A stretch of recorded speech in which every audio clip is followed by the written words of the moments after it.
نحمده ونصلي على رسوله الكريم اما بعد فاعوذ بالله من الشيطان الرجيم بسم الله الرحمن الرحيم رب اشرح لي صدري ويسر لي امري واحلل عقدة من لساني يفقهوا قولي وما من دابة في الارض الا على الله رزقها ويعلم مستقرها ومستودعها كل في كتاب مبين۔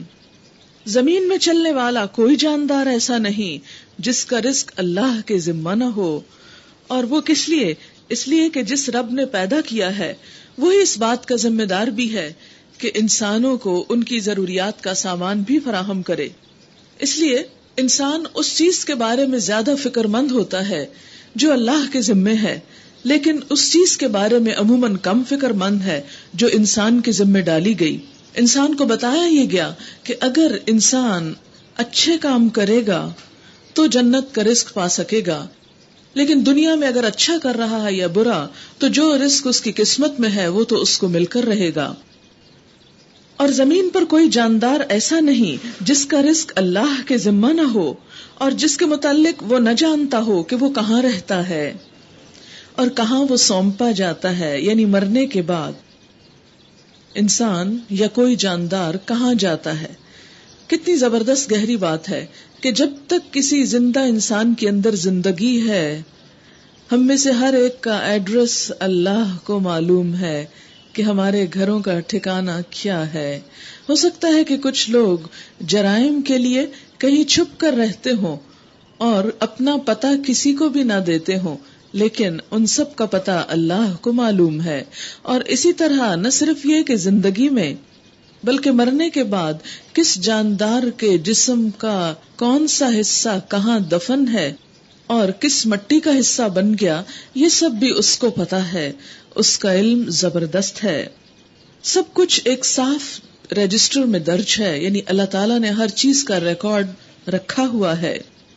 اور وہی ہے جس نے آسمانوں اور زمین کو 6 دنوں میں پیدا کیا، جبکہ اس سے پہلے اس کا عرش پانی پر تھا، تاکہ تم کو آزما کر دیکھے کہ تم میں بہتر عمل کرنے والا کون ہے۔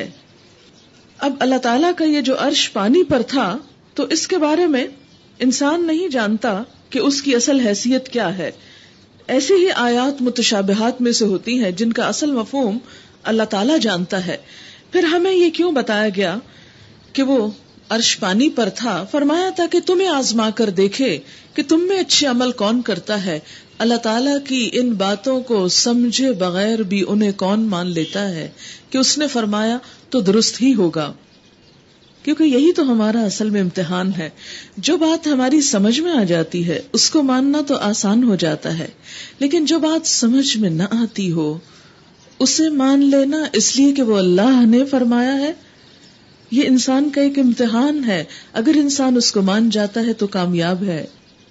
اب اگر اے محمد صلی اللہ علیہ وسلم تم کہتے ہو کہ لوگوں مرنے کے بعد تم دوبارہ اٹھائے جاؤ گے، تو منکرین فوراً بول اٹھتے ہیں کہ یہ تو سری جادوگری ہے، یعنی وہ اس بات کو ماننا نہیں چاہتے۔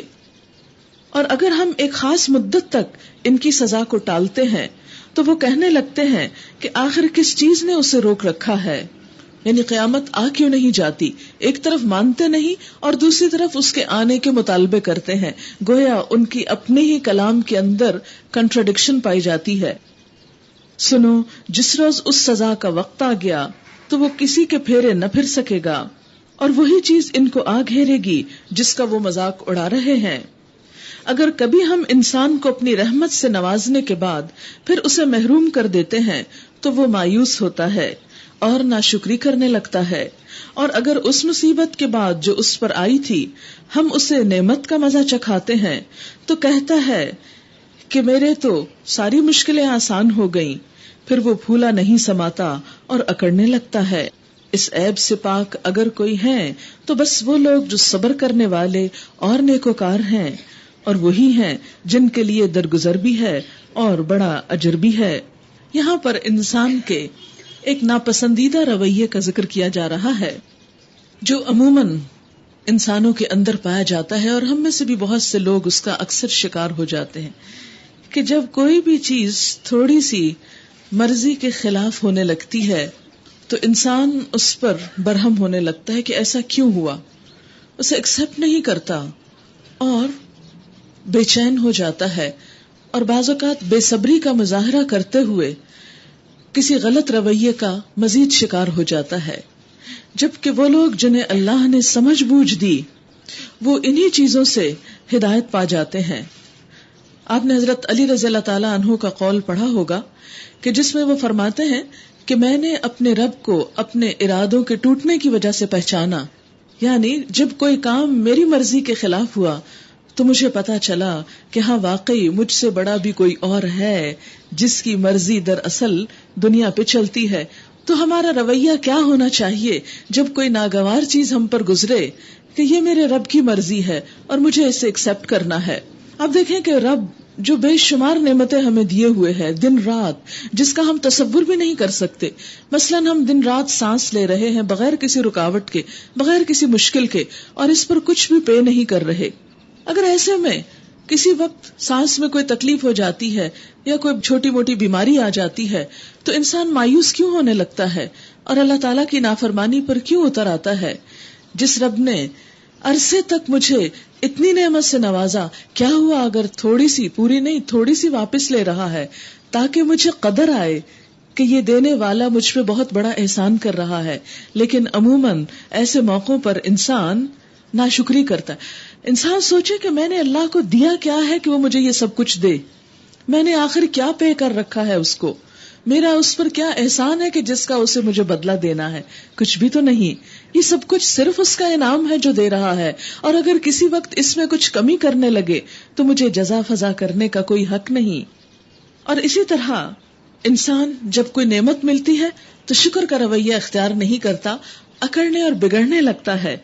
تو فرمایا کہ اس عیب سے پاک اگر کوئی ہے تو وہ جو صبر کرنے والے ہیں اور نیکوکار ہیں، اور وہی ہیں جن کے لیے درگزر بھی ہے، یعنی جو اللہ تعالیٰ کی طرف سے آئی ہوئی تکلیف پر درگزر کرتے ہیں، یعنی صبر سے کام لیتے ہیں، تو اللہ تعالیٰ بھی قیامت کے دن ان سے درگزر فرمائیں گے اور بڑے اجر سے نوازیں گے۔ نبی صلی اللہ علیہ وسلم نے فرمایا کہ مومن کو جو بھی فکر، غم اور تکلیف پہنچتی ہے، حتیٰ کہ اسے کانٹا بھی چبھتا ہے، تو اللہ تعالیٰ اس کی وجہ سے اس کی غلطیاں معاف فرما دیتا ہے۔ تو اے پیغمبر صلی اللہ علیہ وسلم، کہیں ایسا نہ ہو کہ تم ان چیزوں میں سے کسی چیز کو بیان کرنے سے چھوڑ دو جو تمہاری طرف وحی کی جا رہی ہیں، اور اس بات پر دل تنگ ہو کہ وہ کہیں گے کہ اس شخص پر کوئی خزانہ کیوں نہیں اتارا گیا، یا اس کے ساتھ کوئی فرشتہ کیوں نہیں آیا۔ تم تو محض خبردار کرنے والے ہو، آگے ہر چیز کا ذمہ دار اللہ ہے، وہی کارساز ہے۔ کیا یہ کہتے ہیں کہ پیغمبر نے یہ کتاب خود گھڑ لی ہے؟ نبی صلی اللہ علیہ وسلم نے خود لکھی ہے؟ کہو اچھا یہ بات ہے تو اس جیسی گھڑی ہوئی 10 صورتیں تم بنا لاؤ۔ 1400 سال سے یہ چیلنج موجود ہے، اور اللہ کے سوا اور جو تمہارے معبود ہیں ان کو مدد کے لیے بلا سکتے ہو تو بلا لو، اگر تم انہیں معبود سمجھنے میں سچے ہو۔ پھر اگر وہ تمہاری مدد کو نہیں پہنچتے تو جان لو کہ یہ اللہ کے علم سے نازل ہوئی ہے، یعنی قرآن دراصل کیا ہے؟ اللہ کا علم، اور یہ کہ اللہ کے سوا کوئی حقیقی معبود نہیں ہے۔ پھر کیا تم سر تسلیم خم کرتے ہو، اس کے آگے جھکتے ہو؟ من کان یرید الحیات الدنیا وزینتها نوفی الیہم اعمالہم فیہا وہم فیہا لا یبخسون اولئک الذین لیس لہم فی الآخرۃ الا النار وحبط ما صنعوا فیہا وباطل ما کانوا یعملون۔ جو لوگ بس اسی دنیا کی زندگی اور اس کی خوشنمائیوں کے طالب ہوتے ہیں، ان کی کارگزاری کا سارا پھل ہم یہی ان کو دے دیتے ہیں، اور اس میں سے ان کے ساتھ کوئی کمی نہیں کی جاتی، مگر آخرت میں ایسے لوگوں کے لیے آگ کے سوا کچھ نہیں۔ وہاں معلوم ہو جائے گا کہ جو کچھ انہوں نے دنیا میں بنایا وہ سب ملیا میٹ ہو گیا، اور اب ان کا سارا کیا دھرا محض باطل ہے۔ یہ ایک بہت ہی گہری اور بہت اچھی طرح سمجھنے کی آیت ہے۔ فرمایا من کان یرید الحیات الدنیا، جو شخص بس دنیا کی زندگی چاہتا ہے، ہر عیش آرام خوشی، ہر نعمت، ہر مرضی دنیا ہی میں پوری کر لینا چاہتا ہے. وزینتہا، اور اس کی زینت اور رونق اور خوشنمائی کا طالب ہے. اور کوئی بھی اچھا کام اس لیے کرتا ہے کہ اسے دنیا میں صلہ اور بدلہ مل جائے. فرمایا نوفی الیہم اعمالہم فیہا، تو ہم ان کو ان کی نیکیوں کا دنیا میں ہی بدلہ دے دیتے ہیں، یہیں پر مل جاتا ہے جو انہیں ملنا ہوتا ہے. وہم فیہا لا یبخسون، اور اس میں وہ کوئی کمی نہیں کیے جاتے. لیکن اس کا نقصان کیا ہے؟ اولئک الذین لیس لہم فی الآخرۃ الا النار، یہی وہ لوگ ہیں جن کے لیے آخرت میں سوائے آگ کے کچھ نہیں، یعنی پھر وہاں پر کوئی نعمت نہیں. وحبط ما صنعوا فیہا، اور ضائع ہو جائے گا جو کچھ انہوں نے اس دنیا میں کیا ہوگا، یعنی آخرت میں اس کا صلہ نہیں ملے گا. وباطل ما کانوا یعملون، اور اب ان کا سارا کیا دھرا محض باطل ہے. اس آیت پر رک کر مجھے اور آپ سب کو اچھی طرح غور کرنا ہے. کوئی بھی اچھا کام، حتیٰ کہ کسی کی طرف دیکھ کر مسکرانا، کچھ صدقہ کرنا، کوئی تکلیف دہ چیز کسی کے آگے سے ہٹانا، کسی کی کسی بھی طرح ڈائریکٹلی یا انڈائریکٹلی مدد کرنا، ان سب چیزوں کے پیچھے ہماری غرض کیا ہے، ہماری نیت کیا ہے؟ کیا اللہ کو خوش کرنا، یا بندے سے صلہ چاہنا، یا دنیا ہی میں بدلہ چاہنا؟ تو یہی بتایا جا رہا ہے کہ اگر کسی کو دیکھ کے آپ مسکرا رہے ہیں اور جواباً وہ مسکرایا نہیں تو آئندہ آپ بھی مسکرانا چھوڑ دیں. تو یہ کیا بتاتا ہے کہ آپ صرف جواب کے لیے مسکرا رہے تھے، جواب نہیں ملا تو آپ نے منہ موڑ لیا. یہ اخلاق ایک وقتی اخلاق تھا، خود غرضی کا اخلاق تھا، تجارتی اخلاق تھا. جیسے کوئی بھی دکاندار اپنے گاہک کو دیکھ کے مسکراتا ہے یا اس کو اپنی مسکراہٹ کے ذریعے اپنا کام دیکھنے کی دعوت دیتا ہے، تو یہ تو ایک تجارتی مسکراہٹ ہے کہ جس کے پیچھے غرض کیا ہے کہ ایک اچھے اخلاق کے ساتھ زیادہ اچھا بزنس ہوتا ہے. وہ اللہ کے لیے اس وقت نہیں کر رہا، لیکن اس لیے کر رہا ہے اگر نیت اور غرض پیچھے یہ ہے کہ اللہ کے بندوں کا دل خوش کرنا اللہ کو پسند ہے، اور تاکہ میرا رب مجھ سے راضی ہو، میرا رب جب بھی مجھے دیکھے میرا چہرہ مسکراتا ہو اور وہ مجھ سے خوش ہو جائے، تو اس مسکراہٹ کا بھی اجر ہے، اس کا بھی بدلہ ہے. اور اس کا لطف ہی کچھ اور ہے کہ جو مسکراہٹ اور جو خوشی کا اظہار اللہ کی خاطر ہو، کسی بندے سے صلے کی اور ستائش کی تمنا کے بغیر. اب آپ دیکھیں کہ چھوٹے چھوٹے کام بھی ہماری کوشش یہ ہونی چاہیے کہ اللہ کی خوشی کے لیے ہوں، کیونکہ سب سے زیادہ احسان اور نعمتیں تو اس نے ہم کو دے رکھی ہیں. اور اس کے بعد بڑے بڑے نیکی کے کام وہ تو لازماً اللہ کے لیے ہونے چاہیے، اگر نہیں تو قیامت کے دن اس کا کوئی صلہ نہیں ملے گا. اچھا، بعض اوقات آپ نے دیکھا ہوگا کہ لوگ سوچتے ہیں یا آپ سے پوچھتے ہیں، اکثر مجھ سے یہ سوال ہوتا ہے کہ کافر اگر دنیا میں اچھے اچھے کام کرے تو ان کو جنت کیوں نہیں ملے گی؟ مثلاً عموماً مدر ٹریزا کی مثال دے کے کہتے ہیں انہوں نے اتنی خدمت کی، کیا ہوا اگر مسلمان نہیں ہوئی تو کیا ان کو جنت نہیں ملے گی؟ پہلی بات تو یہ ہے کہ کس کو جنت ملے گی اور کس کو نہیں، یہ میرے اور آپ کے کرنے کا فیصلہ ہی نہیں کہ ہم کسی پہ فتوے لگائیں کہ فلاں جنتی اور فلاں جہنمی ہے. ہمارا کام کیا ہے کہ بس ان باتوں پر یقین رکھیں کہ جن پر جنت کا وعدہ اللہ نے کیا، امید رکھیں کہ اللہ تعالیٰ ان چیزوں پر اجر عطا کرے گا، اور جن چیزوں پر اس نے جہنم کی وعید سنائی اس پر ذرا کیئرفل ہو کہ اس سے اللہ تعالیٰ کی ناراضگی آ سکتی ہے اور اللہ تعالیٰ کی سزا آ سکتی ہے. باقی فیصلہ اللہ پر چھوڑ دیجئے، آپ اس میں مداخلت نہ کریں، کیونکہ مجھے اور آپ کو جج نہیں بنایا گیا کسی کا بھی. دوسری بات یہ، جہاں تک اس بات کا تعلق ہے کہ ایک کافر اگر اچھے کام کرتا ہے تو اسے آخرت میں صلہ کیوں نہیں ملتا، تو اس کا جواب اس آیت میں ہے کہ جو شخص کوئی اچھا کام دنیا کے صلے کے لیے کرتا ہے، آخرت کو مانتا ہی نہیں، وہ آخرت کے لیے کرتا ہی نہیں، بھلا اس کو آخرت میں کس لیے جزا دی جائے. مثلاً اگر کوئی شخص ویسے ہی بک ریڈنگ کا شوقین ہے اور بک ریڈنگ کرتا رہتا ہے حتیٰ کہ وہ میٹرک کی FSC کی بڑی بڑی کتابیں پڑھ ڈالتا ہے اور اس کی نیت امتحان دینا نہیں، تو کیا صرف اس کو اس لیے ڈگری دے دی جائے کہ اس نے میٹرک اور FSC کا سارا سلیبس پڑھ رکھا ہے؟ نہیں. جب تک وہ اس نیت سے نہیں پڑھے کہ مجھے ڈگری لینا ہے اور اس نیت سے نہ پڑھے کہ امتحان دینا اور امتحان میں اپیئر نہ ہو، اس وقت تک آپ چاہے کوئی کتنا بڑا علامہ دہر کیوں نہ ہو، آپ اس کو ڈگری نہیں دیں گے. تو جس کافر نے آخرت کے لیے کام ہی نہیں کیا، آپ کیوں تلے ہوئے ہیں کہ اس کو ضرور آخرت میں کچھ مل جائے؟ وہ خود چاہتا نہیں، آپ کو کیا اس کی پریشانی ہے؟ آپ اپنی فکر کیجئے کہ کیا ہمارے پاس وہ کام ہے کہ جس کی وجہ سے ہم اللہ کے پسندیدہ بندے قرار پائیں؟ پھر آپ دیکھیں کہ اس آیت کی وضاحت وہ حدیث کرتی ہے جس میں نبی صلی اللہ علیہ وسلم نے فرمایا کہ قیامت کے دن جب حساب شروع ہوگا تو اللہ تعالیٰ کے پاس سب سے پہلے ایک آدمی پیش کیا جائے گا جو بظاہر شہید ہوا تھا. اللہ تعالیٰ اس کو اپنی نعمتیں یاد دلائے گا اور پوچھے گا کہ تو نے کیا عمل کیا؟ وہ کہے گا یا اللہ میں نے جہاد کیا یہاں تک کہ تیری راہ میں شہید ہو گیا. اللہ تعالیٰ فرمائیں گے تو نے تو جہاد اس لیے کیا کہ تیری ناموری اور شہرت ہو جو تجھے دنیا میں مل گئی تھی. مجھ سے اجر کے لیے تو تم شہید نہیں ہوئے تھے، اس لیے میرے پاس کوئی صلہ نہیں. پھر حکم ہوگا لے جاؤ اور گھسیٹتے ہوئے اسے جہنم میں جا گراؤ، اور وہ شہادت کے باوجود جہنم میں جائے گا. اسی طرح ایک عالم اور قاری جو قرآن بہت خوبصورت پڑھتا تھا اس کو لایا جائے گا. اللہ تعالیٰ اسے بھی اپنی نعمتیں یاد کرائے گا. پھر پوچھے گا تم نے نعمتوں کو پا کے کیا کیا؟ وہ کہے گا یا اللہ میں نے تیرا قرآن بہت اچھی طرح یاد کیا، حافظ بنا، عالم بنا، قاری بنا تاکہ تو خوش ہو جائے. اللہ تعالیٰ فرمائے گا نہیں، تم جھوٹ کہتے ہو، تم نے تو یہ سب کچھ اس لیے کیا تھا کہ لوگوں میں عالم کہلاؤ، قاری کہلاؤ، تمہاری تعریفیں ہوں. وہ ہو چکی، لوگوں نے تمہیں صلہ دے دیا، اب میرے پاس تمہارے لیے کچھ بھی نہیں. پھر حکم ہوگا لے جاؤ اور اس عالم کو گھسیٹتے ہوئے جہنم میں پھینکو. اور پھر اسی طرح بہت زیادہ صدقہ خیرات کرنے والے کا بھی یہی انجام ہوگا کہ جس نے دنیا میں بڑے بڑے مال خرچ کیے ہوں گے لیکن اس کے پیچھے نیت کیا ہوگی کہ دنیا کا فائدہ ہو جائے، دنیا کا کاروبار چمک اٹھے، دنیا میں شہرت ملے، تو اس کا صلہ اللہ کے پاس نہیں ہوگا.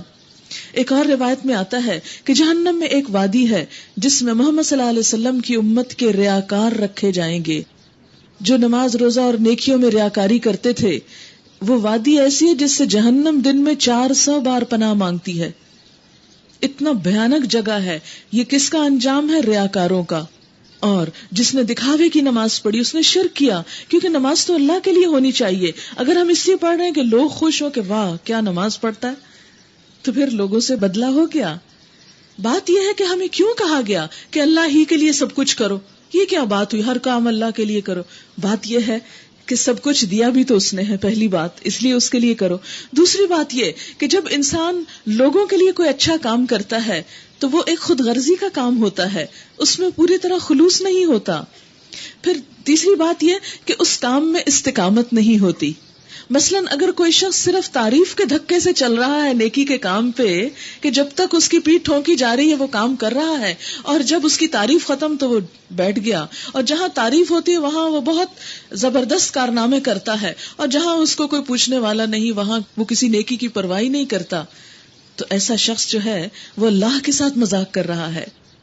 اور پھر دوسری بات یہ کہ وہ نیکی کو بطور نیکی نہیں کر رہا، وہ نیکی کو ایک لوگوں کے ساتھ تجارت سمجھ کے کر رہا ہے. اس لیے اصل نیکی وہ ہے کہ جو اللہ کی مرضی کے مطابق ہو. اصل نیکی وہ ہے جو ہر جگہ کی جائے. اصل نیکی وہ ہے جو دنیا والوں سے صلہ چاہنے کے لیے نہیں، اس رب عظیم سے صلے کے لیے کی جائے. کیونکہ دنیا والے اگر کوئی صلہ دیں گے بھی تو آخر کتنا دیں گے. مثال کے طور پر ہم سب یہاں پر آتے ہیں، آپ بھی قربانی کر رہے ہیں، میں نے بھی قربانی کی، آپ بھی اتنا وقت نکال کر آتے ہیں اور اتنے دور دور سے آتے ہیں، اتنا وقت لگاتے ہیں. اب یہاں پر آ کر آپ کو کیا ملتا ہے؟ کوئی بھی تو صلہ نہیں ملتا، کوئی انعام نہیں مل رہا، کوئی تعریف نہیں مل رہی، کچھ بھی نہیں. آتے ہیں، سن کے چلے جاتے ہیں، بس ختم قصہ. اسی طرح میں یہاں آتی ہوں اور آ کے چلی جاتی ہوں. اگر ہم یہاں پر کسی صلے کی توقع کریں بھی تو کوئی انسان کسی نیکی کا، میری یا آپ کی، آخر کیا صلہ دے سکتا ہے؟ کتنا دے سکتا ہے؟ زیادہ سے زیادہ کوئی صلہ یہی ہو سکتا ہے نا کہ کوئی شخص پوری دنیا ہمارے نام کر دے. مثلا میکسیمم تو یہی ہوگا نا، اس سے زیادہ تو کوئی نہیں دے سکتا. دنیا سے باہر کی کوئی چیز تو کسی کے اختیار میں نہیں، دنیا بھی نہیں ہے اختیار میں، دنیا سے باہر کی کوئی چیز کہاں اختیار میں ہوگی. تو بات یہ ہے کہ کسی شخص کے پاس پوری دنیا ہے ہی نہیں. اور اگر بالفرض ہم سمجھیں کہ ہے، تھوڑی دیر کے لیے امیجن کر لیتے کہ ہاں ایک شخص ہے جس کے پاس پوری دنیا ہے اور وہ چاہتا ہے کہ ہمیں ہماری اس نیکی کا صلہ دے دے. ٹھیک ہے، وہ نام لگا دے ہمارے ساری دنیا، پھر کیا ہوگا؟ کتنے دن ہم اس دنیا میں رہیں گے؟ اگر کوئی ساری دنیا بھی ہم کو دے ڈالے، کتنے دن ہمیں یہاں رہنا ہے؟ چند دن. کتنی آخر وہ دنیا استعمال کر لیں گے ہم؟ میکسیمم کیا فائدہ اٹھا لیں گے اس سے؟ کچھ بھی تو نہیں. چند دن، ایام معدودات، جیسے روزوں کے بارے میں کہا، اور آج آپ دیکھیں 12واں دن ہو گیا، کس طرح گن گن کے نکلتے جا رہے ہیں، آدھے کو پہنچ رہے ہیں. ایسے ہی زندگی بھی. مجھے ہمیشہ ان دنوں میں آخرت بہت یاد آتی ہے کہ ایسے ہی زندگی کا بھی ایک ایک دن ختم ہو رہا ہے، لیکن میں نے کبھی حساب نہیں کیا پتہ نہیں کتنی باقی ہے، کتنا اور چانس ہے ابھی کام کرنے کا. تو بات یہ ہے کہ زیادہ سے زیادہ بھی اگر ہم زندہ رہے 100 سال جیئیں گے. 100 سال جینا تو نری مصیبت ہے، اس سے بہتر ہے مر جانا. تو ایک نعمت پوری دنیا، اگر ہم 100 سال بھی فائدہ نہیں اٹھا سکتے تو کیا قیمت ہے اس دنیا کی؟ اس کے بدلے میں میری اور آپ کی نیکی کا وہ صلہ جو اللہ دینے والا ہے، اگر اس کے لیے ہم یہاں پر آ رہے ہیں تو وہ صلہ اتنا بے حد و حساب ہے کہ جس کی کوئی حد نہیں، اور جس زندگی میں اسے استعمال کرنا ہے اس کی بھی کوئی حد نہیں، اس کی بھی کوئی لمٹ نہیں. اصل خوشیاں وہ ہیں، اصل جزا وہ ہے. اور دنیا میں جو بھی انسان کو ملتا ہے وہ اس کی قسمت کا ملتا ہے، اور جو آپ کی قسمت میں لکھا ہے وہ کہیں نہ کہیں سے آپ کو مل کر رہے گا. اللہ آپ کی ضروریات پوری کرے گا. لہذا عقل مند ہیں وہ لوگ جو نیکی کا کام صرف اللہ کی رضا کے لیے کریں، کسی دنیاوی فائدے کے لیے نہیں. پھر بھلا وہ شخص جو اپنے رب کی طرف سے ایک صاف شہادت رکھتا تھا، اس کے بعد ایک گواہ بھی پروردگار کی طرف سے آ گیا، اور پہلے موسیٰ کی کتاب رہنما اور رحمت کے طور پر آئی ہوئی بھی موجود تھی، کیا وہ بھی دنیا پرستوں کی طرح اس سے انکار کر سکتا ہے؟ ایسے لوگ تو اس پر ایمان ہی لائیں گے. اور انسانی گروہوں میں سے جو کوئی اس کا انکار کرے تو اس کے لیے جس جگہ کا وعدہ ہے وہ دوزخ ہے. یعنی اس قرآن سے، اس کتاب سے جو گروہ بھی انکار کرے اس کے لیے وعدہ کہاں کا ہے؟ دوزخ کا. بس اے نبی صلی اللہ علیہ وسلم، تم اس چیز کی طرف سے کسی شک میں نہ پڑنا، یہ حق ہے تمہارے رب کی طرف سے ہے، مگر اکثر لوگ نہیں مانتے. یعنی یہ قرآن اور یہ دین جو ہے حق ہے، لیکن اکثر لوگ نہیں مانتے. نہ مانے تو بھی آپ کسی کے کہنے پہ ماننا چھوڑیں گے نہیں. اور اس شخص سے بڑھ کر ظالم اور کون ہوگا جو اللہ پر جھوٹ گھڑے. ایسے لوگ اپنے رب کے حضور پیش ہوں گے اور گواہ شہادت دیں گے کہ یہ ہیں وہ لوگ جنہوں نے اپنے رب پر جھوٹ گھڑا تھا. سنو، خدا کی لعنت ہے ظالموں پر، ان ظالموں پر جو خدا کے راستے سے لوگوں کو روکتے ہیں، اللہ کی طرف آنے سے لوگوں کو روکتے ہیں، اور اس کے راستے کو ٹیڑھا کرنا چاہتے ہیں، اور آخرت کا انکار کرتے ہیں. وہ زمین میں اللہ کو بے بس کرنے والے نہ تھے، اور نہ اللہ کے مقابلے میں کوئی ان کا حامی تھا. انہیں اب دوہرا عذاب دیا جائے گا. وہ نہ کسی کی سن ہی سکتے تھے اور نہ خود ہی انہیں کچھ سوچتا تھا. یہ وہ لوگ ہیں جنہوں نے اپنے آپ کو خود گھاٹے میں ڈالا، اور وہ سب کچھ ان سے کھو گیا جو انہوں نے گھڑ رکھا تھا. ناگزیر ہے کہ وہی آخرت میں سب سے بڑھ کر گھاٹے میں رہے وہ لوگ جو ایمان لائے اور جنہوں نے نیک عمل کیے اور اپنے رب ہی کے ہو کر رہے. اپنے رب ہی کے ہو کر رہے یعنی ہر کام اپنے رب کی خوشی کے لیے کیا. تو یقیناً وہ جنتی لوگ ہیں اور جنت میں وہ ہمیشہ رہیں گے. ان دو فریقوں کی مثال ایسی ہے جیسے ایک آدمی تو ہو اندھا بہرا اور دوسرا ہو دیکھنے اور سننے والا. کیا یہ دونوں برابر ہو سکتے ہیں؟ کیا تم اس مثال سے کوئی سبق نہیں لیتے کہ جنت والے اور دوزخ والے ایک نہیں ہو سکتے، ان کے اعمال بھی ایک نہیں ہوتے. اگر اچھا برا سب کیا ایک ہی کھاتے میں جانا ہے تو اچھے کو اچھا بننے کے لیے تکلیفیں اٹھانے کی آخر کیا ضرورت ہے؟ اور ایسے ہی حالات تھے جب ہم نے نوح علیہ السلام کو اس کی قوم کی طرف بھیجا. وَلَقَدْ أَرْسَلْنَا نُوحًا إِلَىٰ قَوْمِهِ إِنِّي لَكُمْ نَذِيرٌ مُّبِينٌ أَلَّا تَعْبُدُوا إِلَّا اللَّهَ إِنِّي أَخَافُ عَلَيْكُمْ عَذَابَ يَوْمٍ أَلِيمٍ. ہم نے نوح علیہ السلام کو اس کی قوم کی طرف بھیجا. اس نے کہا میں تم لوگوں کو صاف صاف خبردار کرتا ہوں کہ اللہ کے سوا کسی کی بندگی نہ کرو، ورنہ مجھے اندیشہ ہے کہ تم پر ایک روز دردناک عذاب آئے گا. جواب میں اس کی قوم کے سردار جنہوں نے اس کی بات ماننے سے انکار کیا تھا بولے ہماری نظر میں تو تم اس کے سوا کچھ نہیں ہو کہ بس ایک انسان ہو ہم جیسے، اور ہم دیکھ رہے ہیں کہ ہماری قوم میں سے بس ان لوگوں نے جو ہمارے ہاں سب سے کمتر تھے بے سوچے سمجھے تمہاری پیروی اختیار کر لی ہے. اور ہم کوئی چیز بھی ایسی نہیں پاتے جس میں تم لوگ ہم سے کچھ بڑھے ہوئے ہو، بلکہ ہم تو تمہیں جھوٹا سمجھتے ہیں۔ اس نے کہا، اے برادران قوم، ذرا سوچو تو صحیح کہ اگر میں اپنے رب کی طرف سے کھلی شہادت پر قائم تھا اور پھر اس نے مجھ کو اپنی خاص رحمت سے بھی نواز دیا، مگر تم کو وہ نظر نہ آئی، تو آخر ہمارے پاس کیا ذریعہ ہے کہ تم ماننا نہ چاہو اور ہم زبردستی اس کو تمہارے سر چپک دیں۔ اور اے برادران قوم، میں اس کام پر تم سے کوئی مال نہیں مانگتا، میرا اجر تو اللہ کے ذمہ ہے، اور میں ان لوگوں کو دھکے دینے سے بھی رہا جنہوں نے میری بات مانی ہے۔ وہ آپ ہی اپنے رب کے حضور جانے والے ہیں، مگر میں دیکھتا ہوں کہ تم لوگ جہالت برت رہے ہو۔ اور اے قوم، اگر میں ان لوگوں کو دھتکار دوں تو خدا کی پکڑ سے کون مجھے بچانے آئے گا؟ تم لوگوں کی سمجھ میں کیا اتنی بات بھی نہیں آتی؟ اور میں تم سے نہیں کہتا کہ میرے پاس اللہ کے خزانے ہیں، نہ میں یہ کہتا ہوں کہ میں غیب کا علم رکھتا ہوں۔ یعنی ہر پیغمبر نے غیب کے علم کی برات کی کہ میں غیب کا علم نہیں رکھتا، نہ میرا یہ دعویٰ ہے کہ میں فرشتہ ہوں، اور یہ بھی میں نہیں کہہ سکتا کہ جن لوگوں کو تمہاری آنکھیں حقارت سے دیکھتی ہیں اللہ انہیں کوئی بھلائی نہیں دیتا، ان کے نفس کا حال اللہ ہی بہتر جانتا ہے، اگر میں ایسا کہوں تو ظالم ہوں گا۔ آخر کار ان لوگوں نے کہا کہ اے نوح، تم نے ہم سے جھگڑا کیا اور بہت کر لیا، اب تو بس وہ عذاب لے آؤ جس کی تم ہمیں دھمکی دیتے ہو اگر تم سچے ہو۔ نوح علیہ السلام نے جواب دیا، وہ تو اللہ ہی لائے گا اگر چاہے گا، اور تم اتنا بلبوتا نہیں رکھتے کہ اسے روک دو۔ اب اگر میں تمہاری کچھ خیر خواہی کرنا بھی چاہوں تو میری خیر خواہی تمہیں کوئی فائدہ نہیں دے سکتی، جبکہ اللہ ہی نے تمہیں بھٹکا لینے کا ارادہ کر لیا ہو۔ وہی تمہارا رب ہے اور اسی کی طرف تم کو پلٹ کر جانا ہے۔ اے محمد صلی اللہ علیہ وسلم، یہ لوگ کہتے ہیں کہ اس شخص نے سب کچھ خود گھڑ لیا ہے، ان سے کہو اگر میں نے یہ خود گھڑا ہے تو مجھ پر اپنے جرم کی ذمہ داری ہے، اور جو جرم تم کر رہے ہو اس کی ذمہ داری سے میں بری ہوں۔ نوح علیہ السلام پر وحی کی گئی کہ تمہاری قوم میں سے جو لوگ ایمان لا چکے بس وہ لا چکے، اب کوئی ماننے والا نہیں، ان کے کرتوتوں پہ غم کھانا چھوڑ دو، اور ہماری نگرانی میں ہماری وحی کے مطابق ایک کشتی بنانی شروع کر دو، اور دیکھو جن لوگوں نے ظلم کیا ہے ان کے حق میں مجھ سے کوئی سفارش نہ کرنا، یہ سارے کے سارے اب ڈوبنے والے ہیں۔ نوح علیہ السلام کشتی بنا رہے تھے اور اس کی قوم کے سرداروں میں سے جو کوئی اس کے پاس سے گزرتا وہ اس کا مذاق اڑاتا تھا۔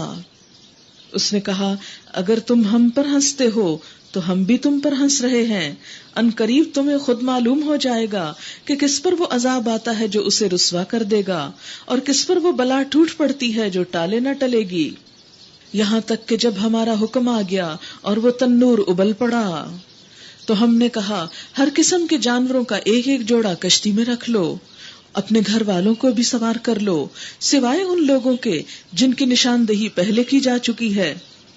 اور یہ کون تھے؟ نوح علیہ السلام کا بیٹا کنعان اور بیوی وائلہ، اس میں سوار کرا دو اور ان لوگوں کو بھی بٹھا لو جو ایمان لائے ہیں۔ اور تھوڑے ہی لوگ تھے جو نوح علیہ السلام کے اوپر ایمان لائے تھے، بہت کم۔ نوح علیہ السلام نے کہا، سوار ہو جاؤ اس میں، اللہ ہی کے نام سے ہے اس کا چلنا بھی اور اس کا ٹھہرنا بھی، اور میرا رب بڑا غفور الرحیم ہے۔ یہی وہ دعا ہے جب کبھی بھی کشتی پہ سوار ہو تو پڑھ لیا کریں، بسم اللہ مجریہا ومرساہا ان ربی لغفور الرحیم۔ کشتی ان لوگوں کو لیے چلے جا رہی تھی اور ایک ایک موج پہاڑ کی طرح اٹھ رہی تھی، پانی کی لہریں پہاڑ جتنی اونچی جا رہی تھی۔ نوح علیہ السلام کا بیٹا دور فاصلے پر تھا۔ نوح علیہ السلام نے پکار کر کہا، بیٹا ہمارے ساتھ آ جاؤ، کافروں کے ساتھ مت رہو۔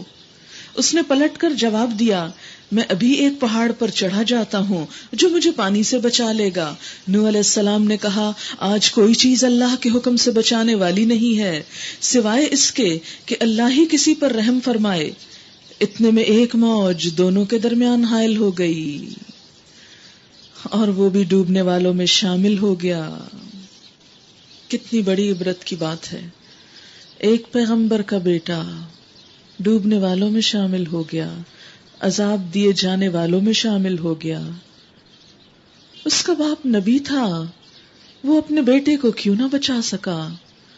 تو بات یہ ہے کہ کسی بھی نیک انسان کی رشتہ داری خواہ وہ پیغمبر ہی کیوں نہ ہو انسان کو اللہ کے عذاب سے نہیں بچا سکتی جب تک انسان خود کچھ نہ کرے. نبی اکرم صلی اللہ علیہ وسلم نے اپنی بیٹی حضرت فاطمہ رضی اللہ تعالی عنہا کو فرمایا یا بنت فاطمہ محمد صلی اللہ علیہ وسلم. اپنی پھپھی سے کہا یا امت رسول اللہ صلی اللہ علیہ وسلم. اپنے خاندان کو کہا کہ اے بنو ہاشم، اے آل عبد مناف، سلونی من مالی ما شئتم، میرے مال میں سے جو تم چاہتے ہو مانگ لو، جو چاہتے ہو لے لو. فإنی لا اغنی عنکم من اللہ شیئا، لیکن میں تمہیں اللہ سے کچھ نہ بچا سکوں گا. اگر تم نے خود اپنے لیے عمل نہ کیے، نیک کام نہ کیے، تو میرا نبی ہونا تمہارے کام نہ آئے گا. اور یہ اس بات کی دلیل ہے کہ یہاں نوح علیہ السلام کا واقعہ آنکھیں کھول دیتا ہے ہماری کہ وہ نبی کا بیٹا تھا، لیکن باپ کی نبوت بیٹے کو عذاب سے نہ بچا سکی، اور دنیا میں اللہ نے نمونہ بنا کر رکھ دیا. وجہ کیا تھی؟ وجہ یہ تھی کہ نوح علیہ السلام کے بیٹے کی صحبت یا کمپنی اچھی نہیں تھی، کیونکہ یہاں پر آ رہا ہے وَلَا تَكُن مَعَ الْكَافِرِينَ، کافروں کے ساتھ نہ رہو، ان کی کمپنی چھوڑ دو. بات یہ ہے کہ انسان جس مجلس میں اٹھتا بیٹھتا ہے، جیسے لوگوں کو، جیسے ماحول کو دیکھتا ہے، ویسا ہی ہو جاتا ہے. جیسے فارسی کا ایک شعر ہے، صحبت صالح ترا صالح کنن، صحبت طالح ترا طالح کنن. اچھی صحبت تجھے اچھا بنا دیتی ہے، بری صحبت تمہیں برا بنا دیتی ہے. انسان اپنے ماحول کی پیداوار ہوتا ہے. جیسے کسی بھی پودے کو خواہ آپ کتنی اچھی کھاد ڈالیں، پانی بھی دیں، اعلیٰ عمدہ نسل کا لگائیں، لیکن اندھیرے میں جا کے چھوڑ آئیں تو چند دنوں کے بعد وہ آپ کو پیلا، زرد، مرجھایا ہوا، ختم ہوا، مرا ہوا دکھائی دے گا. کیوں؟ اس لیے کہ اسے ماحول نہ ملا. اور اس کا واضح فرق آپ محسوس کر سکتے ہیں کہ یہاں آ کر دلوں کی جو حالت ہوتی وہ گھر جا کر تو نہیں ہوتی. فرق کس چیز کا ہے؟ ماحول کا. حالانکہ جو کمفرٹ آپ کو گھر میں ملتا ہے وہ کمفرٹ آپ کو یہاں تو نہیں ملتا. فرق کیا ہے؟ ماحول کا. قدرتی بات ہے. تو اگر انسان مستقل طور پر پرماننٹلی اپنے آپ کو کسی اچھے ماحول سے محروم کر لیتا ہے تو اس کا دل ویران ہونے لگتا ہے، اللہ کی محبت کا لیول کم ہونے لگتا ہے. اس لیے ہمیشہ اپنی کمپنی پر نگاہ رکھیں کہ خدا سے غافل لوگوں کی صحبت تو نہیں. جیسے نبی صلی اللہ علیہ وسلم نے فرمایا کہ ہر بچہ فطرت پر پیدا ہوتا ہے، لیکن اس کے ماں باپ اسے یہودی، عیسائی یا مجوسی بنا دیتے ہیں. جیسے بکری کا بچہ صحیح پیدا ہوتا ہے جس کے کان لوگ قطر دیتے ہیں. پھر اسی طرح ہم دیکھتے ہیں کہ شیخ سعدی نے نوح علیہ السلام کے بیٹے پر شعر لکھے تھے کہ نوح علیہ السلام کے بیٹے نے برے لوگوں کی صحبت اختیار کی تو خاندان نبوت اسے فائدہ نہ دے سکا. اصحاب کہف کا کتا کچھ عرصہ نیک لوگوں کی صحبت میں رہا تو وہ نیک لوگوں کے ساتھ اٹھایا جائے گا، وہ بھی جنت میں جائے گا. یعنی اگر ایک کتا بھی نیک لوگوں کے درمیان میں رہتا ہے، یعنی کتے سے مراد ضروری نہیں کہ کوئی ڈاگ پال لیں آپ، مراد اس سے یہ ہے کہ کوئی انسان خواہ کتا صفت ہی کیوں نہ ہو، بہت ہی برا، بہت لالچی، خود غرض، لیکن اگر وہ نیک لوگوں کے بیچ میں اٹھنا بیٹھنا شروع کر دے گا تو اس پر بھی رنگ چڑھ جائے گا. اور اگر نوح علیہ السلام کا بیٹا بھی ہو اور ماحول اور کمپنی اچھی نہیں ہوگی تو وہ بھی اس خاندان سے بالکل کٹ کے رہ جائے گا، اس کے اندر کوئی نیکی نہیں ملے گی. اور قیامت کے دن انسان اپنے دوستوں پہ پچھتائے گا. یوم یعض الظالم علی یدیہ، جس دن ظالم اپنے دونوں ہاتھوں پہ کاٹے گا. یقول یا لیتنی اتخذت مع الرسول سبیلا، کہے گا کاش میں رسول کے ساتھ راستہ بناتا. یا ویلتا لیتنی لم اتخذ فلانا خلیلا، اے کاش کہ میں فلاں کو دوست نہ بناتا. انسان اپنی دوستی پہ پچھتائے گا، کاش میں اس شخص کے پاس نہ بیٹھتا. اور دوست قیامت کے دن ایک دوسرے کے دشمن بن جائیں گے سوائے متقی لوگوں کے. نبی صلی اللہ علیہ وسلم نے اچھے دوست کو عطر بیچنے والے، خوشبو بیچنے والے سے تشبیہ دی کہ اگر خوشبو نہ بھی خریدو تو جب وہ خوشبو بیچ رہا ہوگا تو خوشبو تم تک پہنچتی رہے گی. اور برے دوست کی مثال بھٹی جھونکنے والے کی طرح دی کہ اگر تم اس سے کچھ بھی نہ لو تو وہ بھٹی کا دھواں تمہارے کپڑے اور چہرے اور ناک کو کالا کر دے گا. تو اس لیے ہم میں سے ہر شخص اگر واقعی ہمارے دل میں نیک بننے کی تمنا ہے تو نیک لوگوں کی صحبت کے لیے حریص رہیں، اس کے لیے وقت نکالیں، اس کے لیے کوشش کریں. پھر کیا ہوا؟ نوح علیہ السلام کا بیٹا ڈوبنے والوں میں شامل ہو گیا. حکم ہوا اے زمین اپنا سارا پانی نگل جا اور اے آسمان رک جا. چنانچہ پانی زمین میں بیٹھ گیا، فیصلہ چکا دیا گیا، کشتی جودی پر ٹک گئی اور کہہ دیا گیا دور ہوئی ظالموں کی قوم. جودی پہاڑ کا نام ہے. وَنَادَى نُوحٌ رَبَّهُ قَالَ رَبِّ إِنَّ ابْنِي مِنْ أَهْلِي وَإِنَّ وَعْدَكَ الْحَقُّ وَأَنْتَ أَحْكَمُ الْحَاكِمِينَ.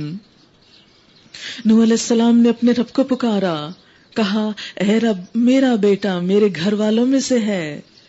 950 سال تبلیغ کی تھی اللہ کے دین کی، بہت نیک انسان تھے. تو سوچا کہ میں نے اللہ کے دین کی اتنی خدمت کی ہے، شاید اللہ تعالیٰ میری بات سن لیں.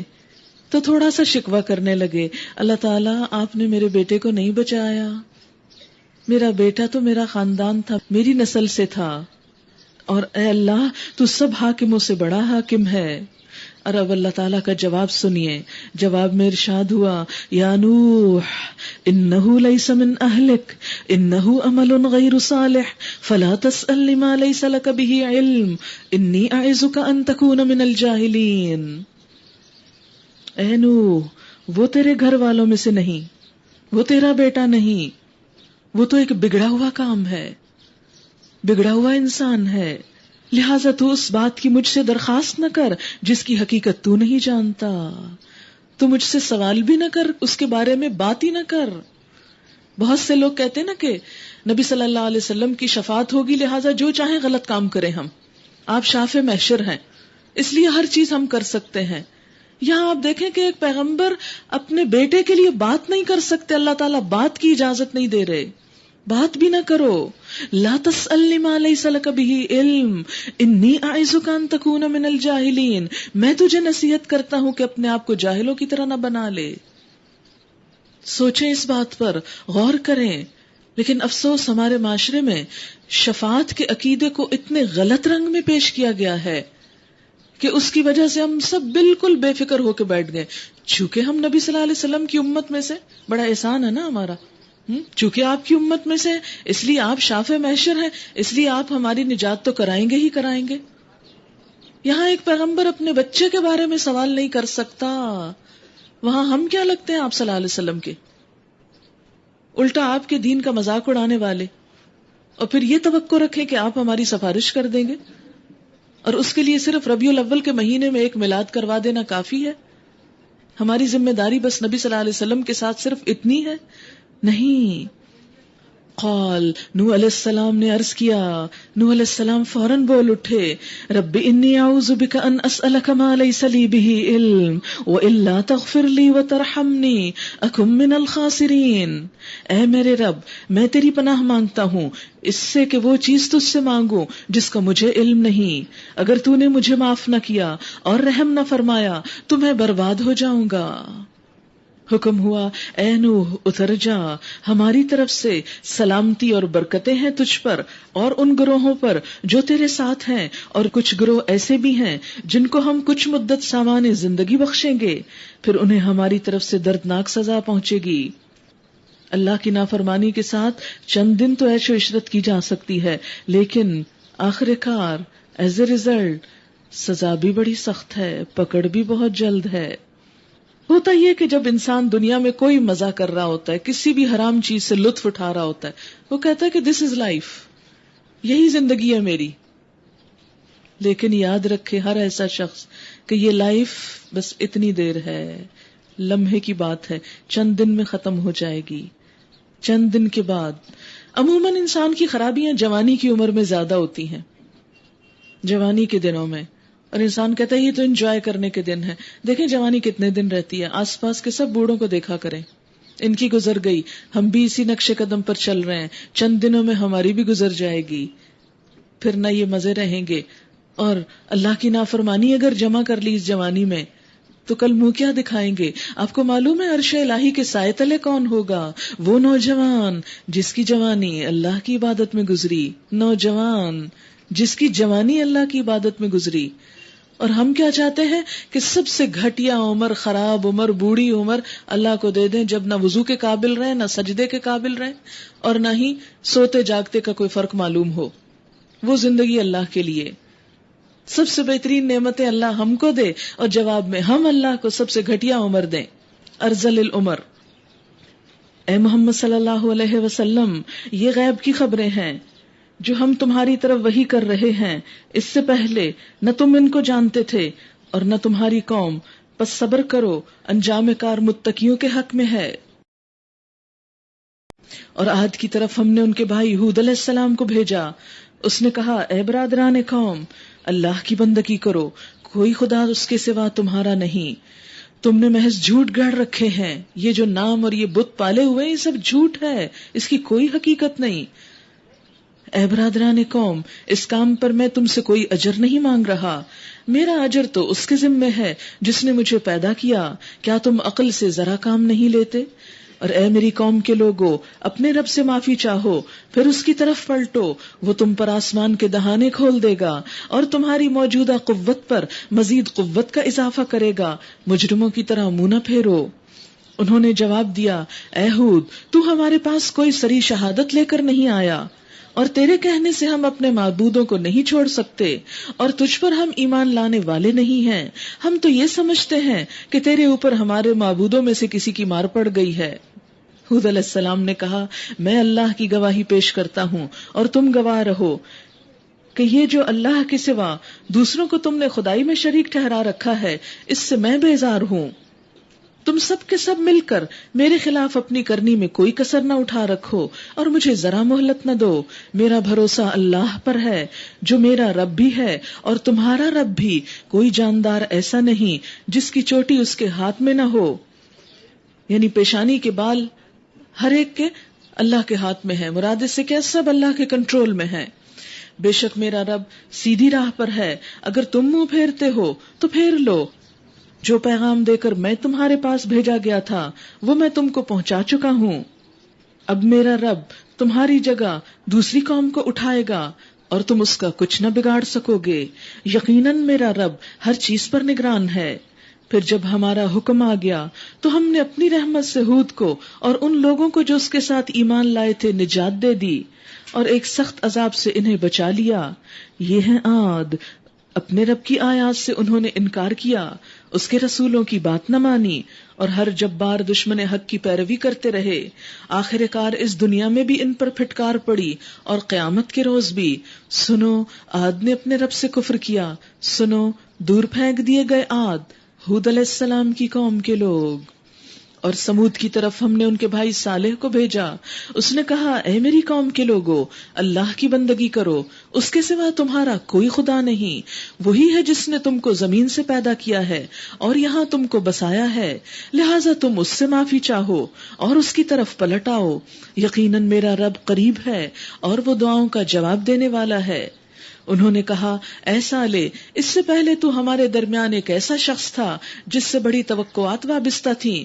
کیا تو ہمیں ان معبودوں کی پرستش سے روکنا چاہتا ہے جس کی پرستش ہمارے باپ دادا کرتے تھے؟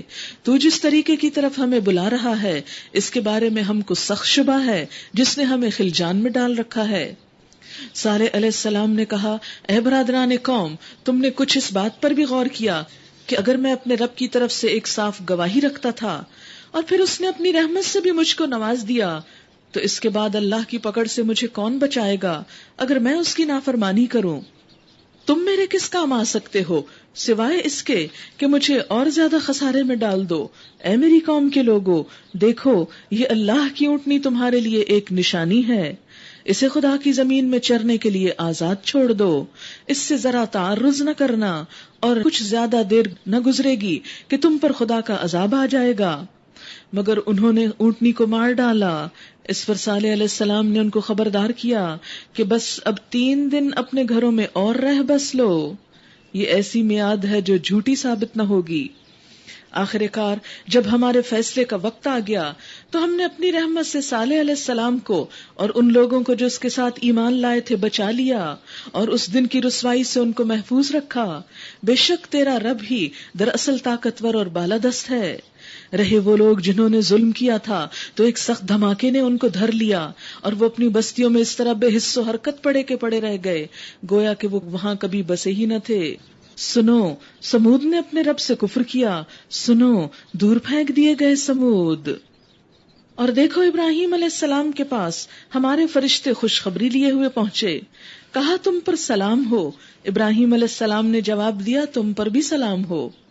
پھر کچھ دیر نہ گزری کہ ابراہیم علیہ السلام ایک بھنا ہوا بچڑا ان کی مہمانی کے لیے لے آئے.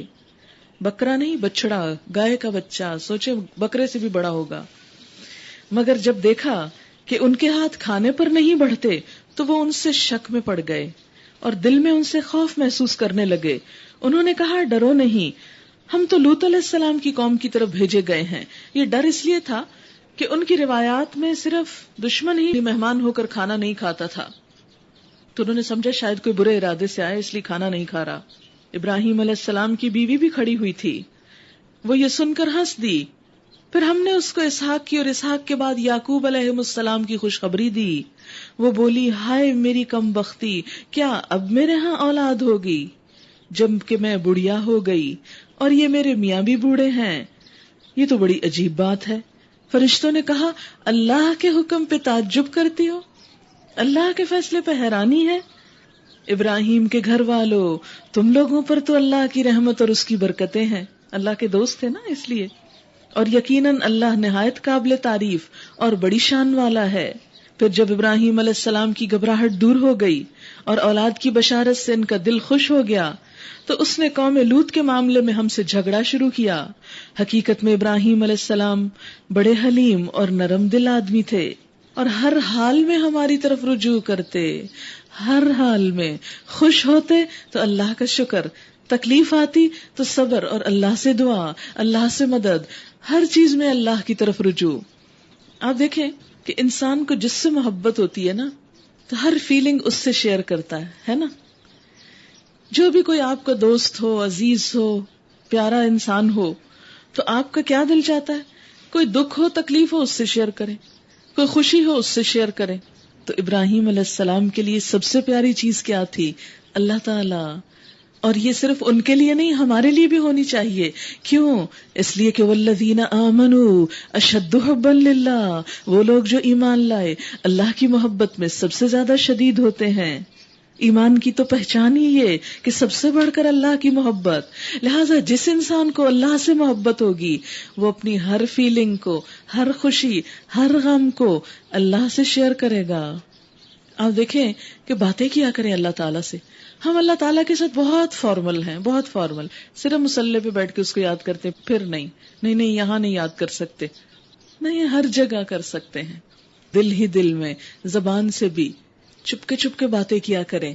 بہت سے غم ایسے ہوتے ہیں کہ جو انسان کسی کو نہیں بتا سکتا، بتانا بھی نہیں چاہیے، اس لیے کہ دوسرے سن کے تھوڑی دیر ہائے بیچارہ کر دیں گے، ترس کھائیں گے، یا کچھ کر تو سکتے نہیں. انسان تو کمزور ہے نا، سب انسان. تو پھر کیا ملے گا؟ اپنے ہی عیب کھول کے، اپنی ہی کمزوریاں دکھا کے کچھ فائدہ نہیں. لہٰذا اللہ تعالیٰ کے سامنے اپنی مشکلات رکھا کریں، چپ کے اپنے رب کو پکارا کریں، اپنے رب سے سرگوشیاں کیا کریں، ایسے بات کیا کریں جیسے کسی دوست سے بات کرتے ہیں، دل ہی دل میں، آہستہ آہستہ آواز میں، کبھی زور سے بھی. اپنی ضروریات اس کے سامنے رکھا کریں. اللہ تعالیٰ دیکھے نا مجھے اس چیز کی ضرورت ہے نا، بس پوری کر دینا. آپ تو کر سکتے ہیں نا، آپ کے لیے کیا مشکل ہے، کر دینا. آپ لاڈ کیا کریں، پھر دیکھیں کس طرح اللہ تعالیٰ پیار سے آپ کی طرف متوجہ ہوتے ہیں. ہم نے اللہ تعالیٰ کو ایسا ہوا بنا رکھا ہے کہ بس ڈر لگتا ہے، لہٰذا اس کا سوچو بھی نہ. نہیں، الرحمن الرحیم، سب سے مہربان، بہت رحم کرنے والا، بہت پیار کرنے والا، 70 ماؤں سے بڑھ کے پیار کرنے والا. ایک ماں اپنے بچے کا کتنا خیال کرتی ہے، کتنی اس کے لیے مہربان ہوتی ہے، اس کی مہربانی تو اس سے بھی کئی گنا زیادہ ہے. لیکن اصل بات یہ کہ ہمیں اللہ تعالیٰ سے تعلق رکھنا ہی نہیں آتا، نبھانا ہی نہیں آتا، کیونکہ زندگی میں وہ ہے جو نہیں. کبھی اس کی ضرورت ہی محسوس نہیں کی، بس فارمل اور بس اجنبی، بس دور دور سے. ہے ڈر لگتا پتہ نہیں اگر اس کی طرف جائیں گے تو کیا ہو جائے گا. کچھ نہیں، وہ سب سے زیادہ آپ کا اپنا ہے. آپ کسی انسان کو اپنا کوئی چیز شیئر کرتے ہیں، وہ آپ کی بات جا کے 10 لوگوں کو سنا دیتا ہے، سارے آپ کے راز کھول دیتا ہے. کوئی آپ کی غلطی دیکھ لیتا ہے، ہر مجلس میں اچھالتا ہے، ہر ایک کو بتاتا پھرتا ہے. اللہ تعالیٰ تو ایسے نہیں کرتے، وہ تو چھپا کے رکھتے ہیں، کسی کو نہیں بتاتے کہ آپ نے کون کون سے گناہ کیے ہیں. یہ بندے ہی ہیں کہ جو دل میں نہیں رکھ سکتے کچھ.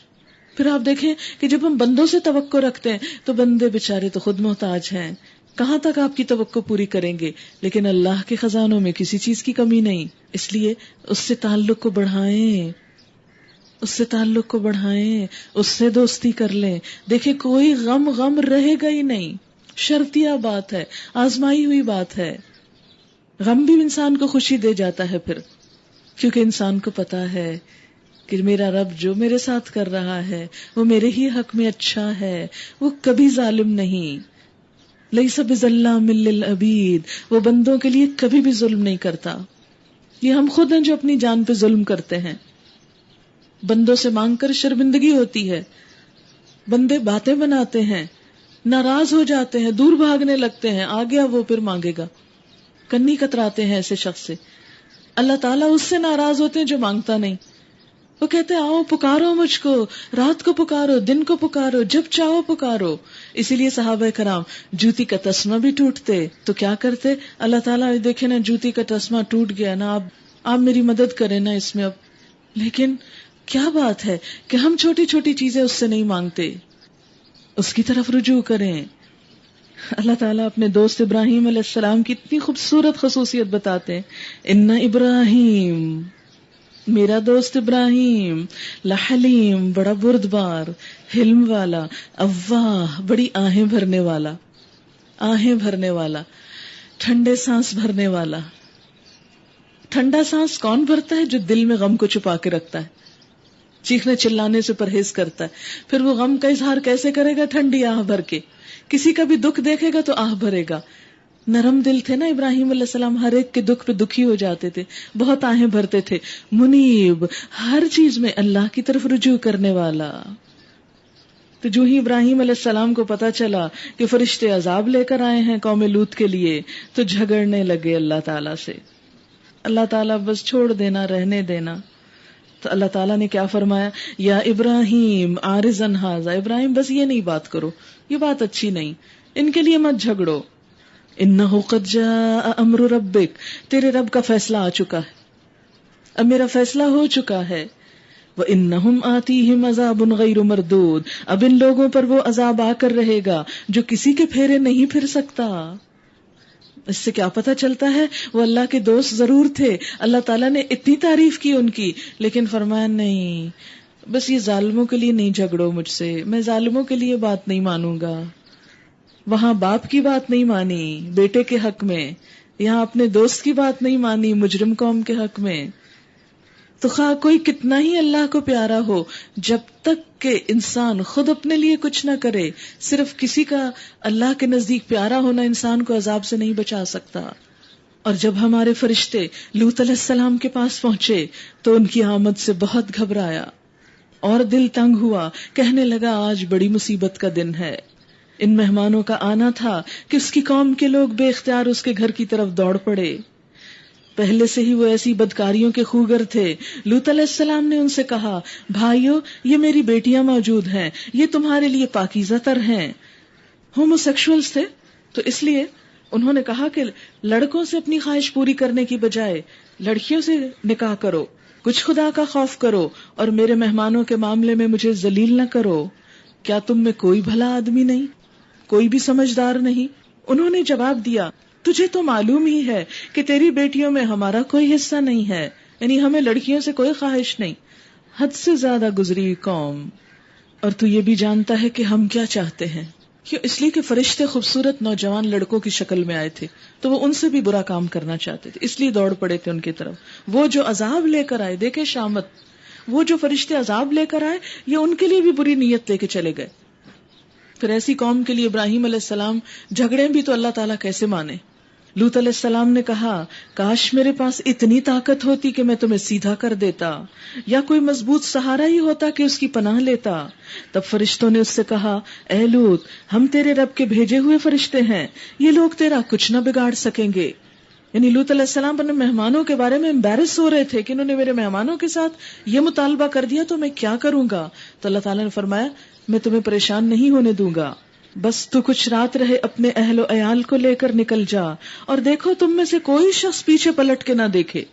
یعنی جب زلزلہ آئے، طوفان آئے، اس قوم پہ سزا عذاب آئے، دھماکے اٹھیں، تو پیچھے نہ دیکھنا مگر تیری بیوی، کیونکہ اس پر بھی وہی کچھ گزرنے والا ہے جو ان پہ گزرنا ہے۔ کہتے ہیں کہ لوط علیہ السلام اپنی بیوی کو بھی لے کر گئے، بستی سے نکل گئے، لیکن تھوڑی ہی دور جا کر جب پیچھے عذاب آیا تو بیوی نے پیچھے پلٹ کر دیکھ لیا۔ کہتے ہیں کہ ایک ہی پتھر آیا، وہ جہاں تھی وہیں کی وہیں رہ گئی۔ لوط علیہ السلام راستے میں ہی اپنی بیوی کو چھوڑ کر آگے چلے گئے۔ اللہ کا پیغمبر اپنی بیوی کو نہیں بچا سکا۔ ہم کس غلط فہمی میں ہیں کہ کچھ کرنے کی ضرورت نہیں، کیونکہ ہم حضور صلی اللہ علیہ وسلم کی امت ہے۔ ان کی تباہی کے لیے صبح کا وقت مقرر ہے، صبح ہوتے اب دیری کتنی ہے۔ اس ظالم مفسد قوم کا خاتمہ ہونے والا ہے۔ پھر جب ہمارے فیصلے کا وقت آ پہنچا تو ہم نے اس بستی کو تلپٹ کر دیا۔ کہتے ہیں کہ زمین سے پوری بستی جبرائیل علیہ السلام نے اٹھائی، اوپر تک لے گئے اور اوپر جا کے واپس پٹھائی۔ اسی کو مؤتفقہ کہتے ہیں، یعنی نیچے کا حصہ اوپر کا نیچے کر دیا، بالکل الٹا دیا گیا، اور اس پر مٹی کے پتھر تاوڑ توڑ برسائے۔ یعنی پہلے الٹایا پھر پتھر مارے ان پہ، جن میں سے ہر پتھر تیرے رب کے ہاں نشان لگا ہوا تھا کہ کون سا پتھر کس کے سر پہ جا کے لگے گا، اور ظالموں سے یہ سزا کچھ دور نہیں۔ وَإِلَى مَدْيَنَ أَخَاهُمْ شُعَيْبًا قَالَ يَا قَوْمِ اعْبُدُوا اللَّهَ مَا لَكُمْ مِنْ إِلَٰهٍ غَيْرُهُ وَلَا تَنْقُصُوا الْمِكْيَالَ وَالْمِيزَانَ إِنِّي أَرَاكُمْ بِخَيْرٍ وَإِنِّي أَخَافُ عَلَيْكُمْ عَذَابَ يَوْمٍ مُحِيطٍ۔ اور مدین والوں کی طرف ہم نے ان کے بھائی شعیب علیہ السلام کو بھیجا۔ اس نے کہا اے میری قوم کے لوگو، اللہ کی بندگی کرو، اس کے سوا تمہارا کوئی خدا نہیں، ناپ تول میں کمی نہ کیا کرو۔ آج میں تم کو اچھے حال میں دیکھ رہا ہوں، مگر مجھے ڈر ہے کہ کل تم پر ایسا دن آئے گا جس کا عذاب سب کو گھیر لے گا۔ اور اے برادران قوم، ٹھیک ٹھیک انصاف کے ساتھ پورا ناپو اور تولو، اور لوگوں کو ان کی چیزوں میں گھاٹا نہ دیا کرو، زمین میں فساد نہ پھیلاتے پھرو۔ اللہ کی دی ہوئی بچت تمہارے لیے بہتر ہے اگر تم مومن ہو، اور بہرحال میں تمہارے اوپر کوئی نگراں کار نہیں ہوں۔ انہوں نے جواب دیا اے شعیب، کیا تیری نماز تجھے یہی سکھاتی ہے؟ ہر دور میں نماز کا تانا ہے کہ ہم ان سارے معبودوں کو چھوڑ دیں جن کی پرستش ہمارے باپ دادا کرتے رہے۔ یعنی تیرا دین یہ سکھاتا ہے کہ ہم اپنا طریقہ چھوڑ دیں، یا یہ کہ ہم کو اپنے مال میں اپنی مرضی کے مطابق کوئی کام کرنے کا اختیار نہ ہو؟ ان کا خیال یہ تھا کہ مال ہم نے کمایا ہے، جیسے چاہیں کمائیں، جیسے چاہیں خرچ کریں۔ فرمایا نہیں، اس سے فساد ہوتا ہے، ظلم ہوتا ہے۔ اللہ نے خود حدود مقرر کر دی، بس تو ہی ایک عالی ظرف اور راست باز آدمی رہ گیا۔ خوب تانے دیے، آج کے دور میں بھی یہ تانے دیے جا سکتے ہیں۔ شعیب علیہ السلام نے کہا بھائیو، تم خود ہی سوچو، اگر میں اپنے رب کی طرف سے کھلی شہادت پر تھا اور پھر اس نے مجھے اپنے ہاں سے اچھا رزق بھی عطا کیا، تو اس کے بعد میں تمہاری گمراہیوں اور حرام خوریوں میں تمہارا شریک حال کیسے ہو سکتا ہوں؟ اور میں ہرگز یہ نہیں چاہتا کہ جن باتوں سے میں تم کو روکتا ہوں ان کا خود ارتکاب کروں، میں تو اصلاح کرنا چاہتا ہوں جہاں تک بھی میرا بس چلے، اور یہ جو کچھ میں کرنا چاہتا ہوں اس کا سارا انحصار اللہ کی توفیق پر ہے، اسی پر میں نے بھروسہ کیا اور ہر معاملے میں اسی کی طرف میں رجوع کرتا ہوں۔ اور اے برادران قوم، میرے خلاف تمہاری ہٹ دھرمی کہیں یہ نوبت نہ پہنچا دے کہ آخر کار تم پر بھی وہی عذاب آئے جو نوح علیہ السلام، یہود علیہ السلام یا صالح علیہ السلام کی قوم پر آیا تھا، اور لوط علیہ السلام کی قوم تو تم سے کچھ زیادہ دور بھی نہیں ہے۔ وَاسْتَغْفِرُوا رَبَّكُمْ ثُمَّ تُوبُوا إِلَيْهِ إِنَّ رَبِّي رَحِيمٌ وَدُودٌ۔ دیکھو، اپنے رب سے معافی مانگو اور اس کی طرف پلٹ آؤ، بے شک میرا رب رحیم ہے اور اپنی مخلوق سے بڑی محبت رکھتا ہے۔ اللہ تعالیٰ اپنی کریشن سے پیار کرتا ہے۔ اس لیے اسے ناراض کر کے اس کا غضب نہ مول لو، بلکہ اگر غلطی ہو جائے تو معافی مانگ کر پھر سے اس کے ساتھ تعلق ٹھیک کر لو۔ آپ دیکھیں کہ جیسے دو دوستوں کے درمیان کبھی کوئی شکایت ہو جائے تو عقل مند کون ہوتا ہے؟ جو دوست کو منا کر پھر سے تعلقات کو ٹھیک کر لے، کیونکہ اسی میں انجوائمنٹ ہے۔ لیکن اگر کوئی انسان دوست کی کسی چھوٹی سی غلطی کو لے کر اتنا بڑھا دے تو ایسا شخص کبھی بھی دنیا میں انسانوں کے ساتھ اچھی طرح رہ نہیں سکتا۔ اگر ہر انسان سے آپ چھوٹی موٹی بات پہ لڑ بیٹھیں تو کسی دن اپنے آپ سے بھی لڑ بیٹھیں گے، پھر کیا ہوگا؟ اب دیکھیں کہ لائف میں کنٹراسٹ تو ہے ہی۔ اگر اس وقت دھوپ نہ ہو تو چھاؤں کا لطف کیسے پتا چلے؟ تو اسی طرح ہر چیز میں اپس اینڈ ڈاؤنز ہوتے ہیں۔ تو جب انسان اوپر جاتا ہے تو تھوڑی سی تکلیف تو ہوتی ہے، اور اوپر جا کے ذرا نیچے اترتے تب بھی تھوڑی سی تکلیف ہوتی، لیکن اس میں انجوائمنٹ بھی تو ہوتی ہے۔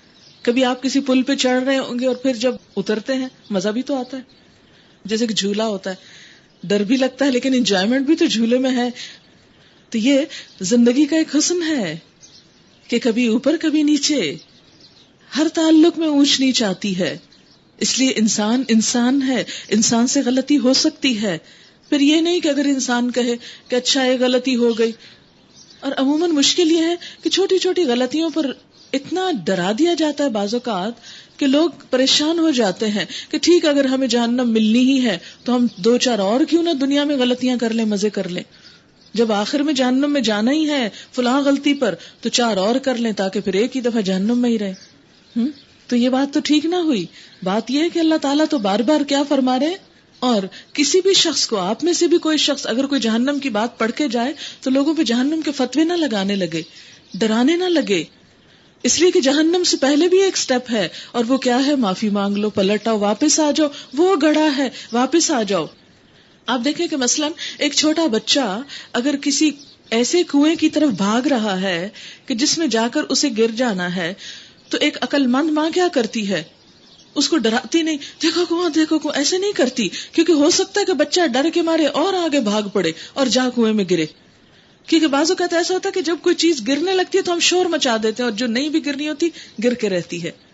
تو ہونا کیا چاہیے کہ چپکے سے جا کے اس کو پکڑ لے، دیکھو آگے کنواں ہے، ادھر نہیں جانا، واپس آ جاؤ، بس یہی حل ہے۔ کوئی انسان جو غلطی کر رہا ہو، گناہ کر رہا ہو، تو بچائے اس کو کہ آپ ڈرانا دھمکانا شروع کر دیں، دیکھو تم تو ضرور جہنم میں پہنچو گے۔ نہیں، مائیں عموماً اپنے بچوں کو بہت دھمکیاں دیتی، نہیں ایسا نہیں، جا کے چھپکے سے پکڑ کے لے، دیکھو آگے کنواں ہے، واپس آ جاؤ۔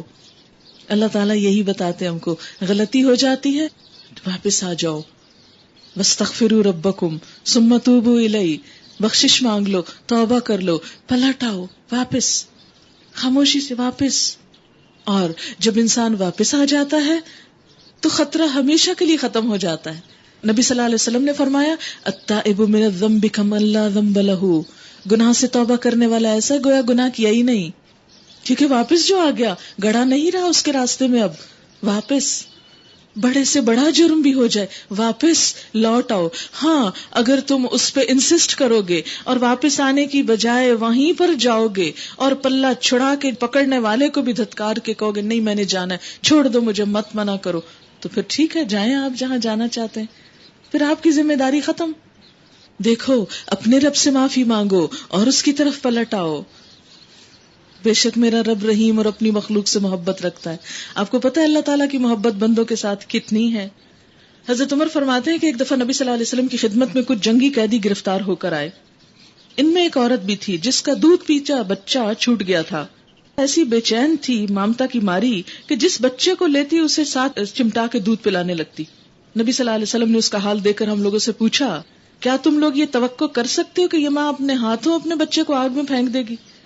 ہم نے عرض کیا ہرگز نہیں، خود پھینکنا تو درکنار، وہ آپ گرتا تو یہ اپنی حد تک اس کو بچانے میں کوئی کسر نہ اٹھا رکھے گی۔ فرمایا اللہ ارحم بعبادہ من ہذہ بولدہا، اللہ کا رحم اپنے بندوں پر اس سے زیادہ ہے کہ یہ عورت جو اپنے بچے کے لیے رکھتی ہے۔ وہ جان بوجھ کے کسی کو جہنم میں نہیں پھینکتا، مت ڈرائیں لوگوں کو، وہ بندوں کو جہنم میں پھینکنا نہیں چاہتا، الا یہ کہ وہ بلا رہا ہے، پلٹا رہا ہے آپ کو، اور آپ کے نہیں میں نے تو جانے ہی جانے اور زبردستی جا گرے تو پھر وہ کیوں روکے آپ کو؟ اس نے تو پھر بھی روکا، آخری لمحے تک روکا. اس کا وعدہ یہ ہے کہ اگر تم مرنے سے پہلے بھی توبہ کر لو گے تو قبول کر لوں گا، لیکن اگر اسی حال میں جان دی کہ گڑھے میں گر رہے ہو تو پھر نہیں بچاؤں گا، پھر تو جانا ہی ہوگا، کیونکہ تم نے اپنے لیے گڑھا خود پسند کیا. تو جو شخص گڑھا پسند کر لے پھر اس کا کیا علاج ہو سکتا ہے؟ خود کیے ہوئے کا علاج نہیں ہوتا. جو اپنا دشمن آپ بن جائے اس کا دوست کون بن سکتا ہے؟ انہوں نے جواب دیا، اے شعیب تیری بہت سی باتیں تو ہماری سمجھ میں نہیں آتی. یعنی یہ جو نصیحتیں تم کرتے رہتے ہو ہم کو نہیں سمجھ میں آتی، یہ کیا کہتے رہتے ہو؟ بات کیا تھی؟ کیوں نہیں آتی تھی ان کو سمجھ؟ کیونکہ سمجھنا نہیں چاہتے تھے. آپ دیکھیں جس چیز میں آپ کا انٹرسٹ نہیں ہوتا نا، مثلاً اگر میتھمیٹکس آپ کو اچھا نہیں لگتا تو ٹیچر 10 دفعہ سمجھائے، آپ کہیں گے مجھے سمجھ ہی نہیں آیا، مجھے نہیں پتا چلا آپ نے کیا کہا. آپ انٹرسٹ لیں، بھلا دیکھیں سمجھ میں آتا ہے کہ نہیں. اصل بات انٹرسٹ شو کرنے کی ہے. انہوں نے جواب دیا، اے شعیب تیری بہت سی باتیں ہماری سمجھ میں نہیں آتی، اور ہم دیکھتے ہیں کہ تو ہمارے درمیان ایک بے زور آدمی ہے. تیری برادری نہ ہوتی تو ہم تجھے کبھی کا سنگسار کر چکے ہوتے. تیرا بلبوتا اتنا نہیں کہ تم ہم پر بھاری ہو. شعیب علیہ السلام نے کہا، بھائیو کیا میری برادری تم پر اللہ سے زیادہ بھاری ہے؟ تم نے برادری کا خوف تو کیا اور اللہ کو بالکل پس پش ڈال دیا. جان رکھو کہ جو کچھ تم کر رہے ہو وہ اللہ کی گرفت سے باہر نہیں. اے میری قوم کے لوگو، تم اپنے طریقے پہ کام کیے جاؤ، میں اپنے طریقے پر کرتا رہوں گا.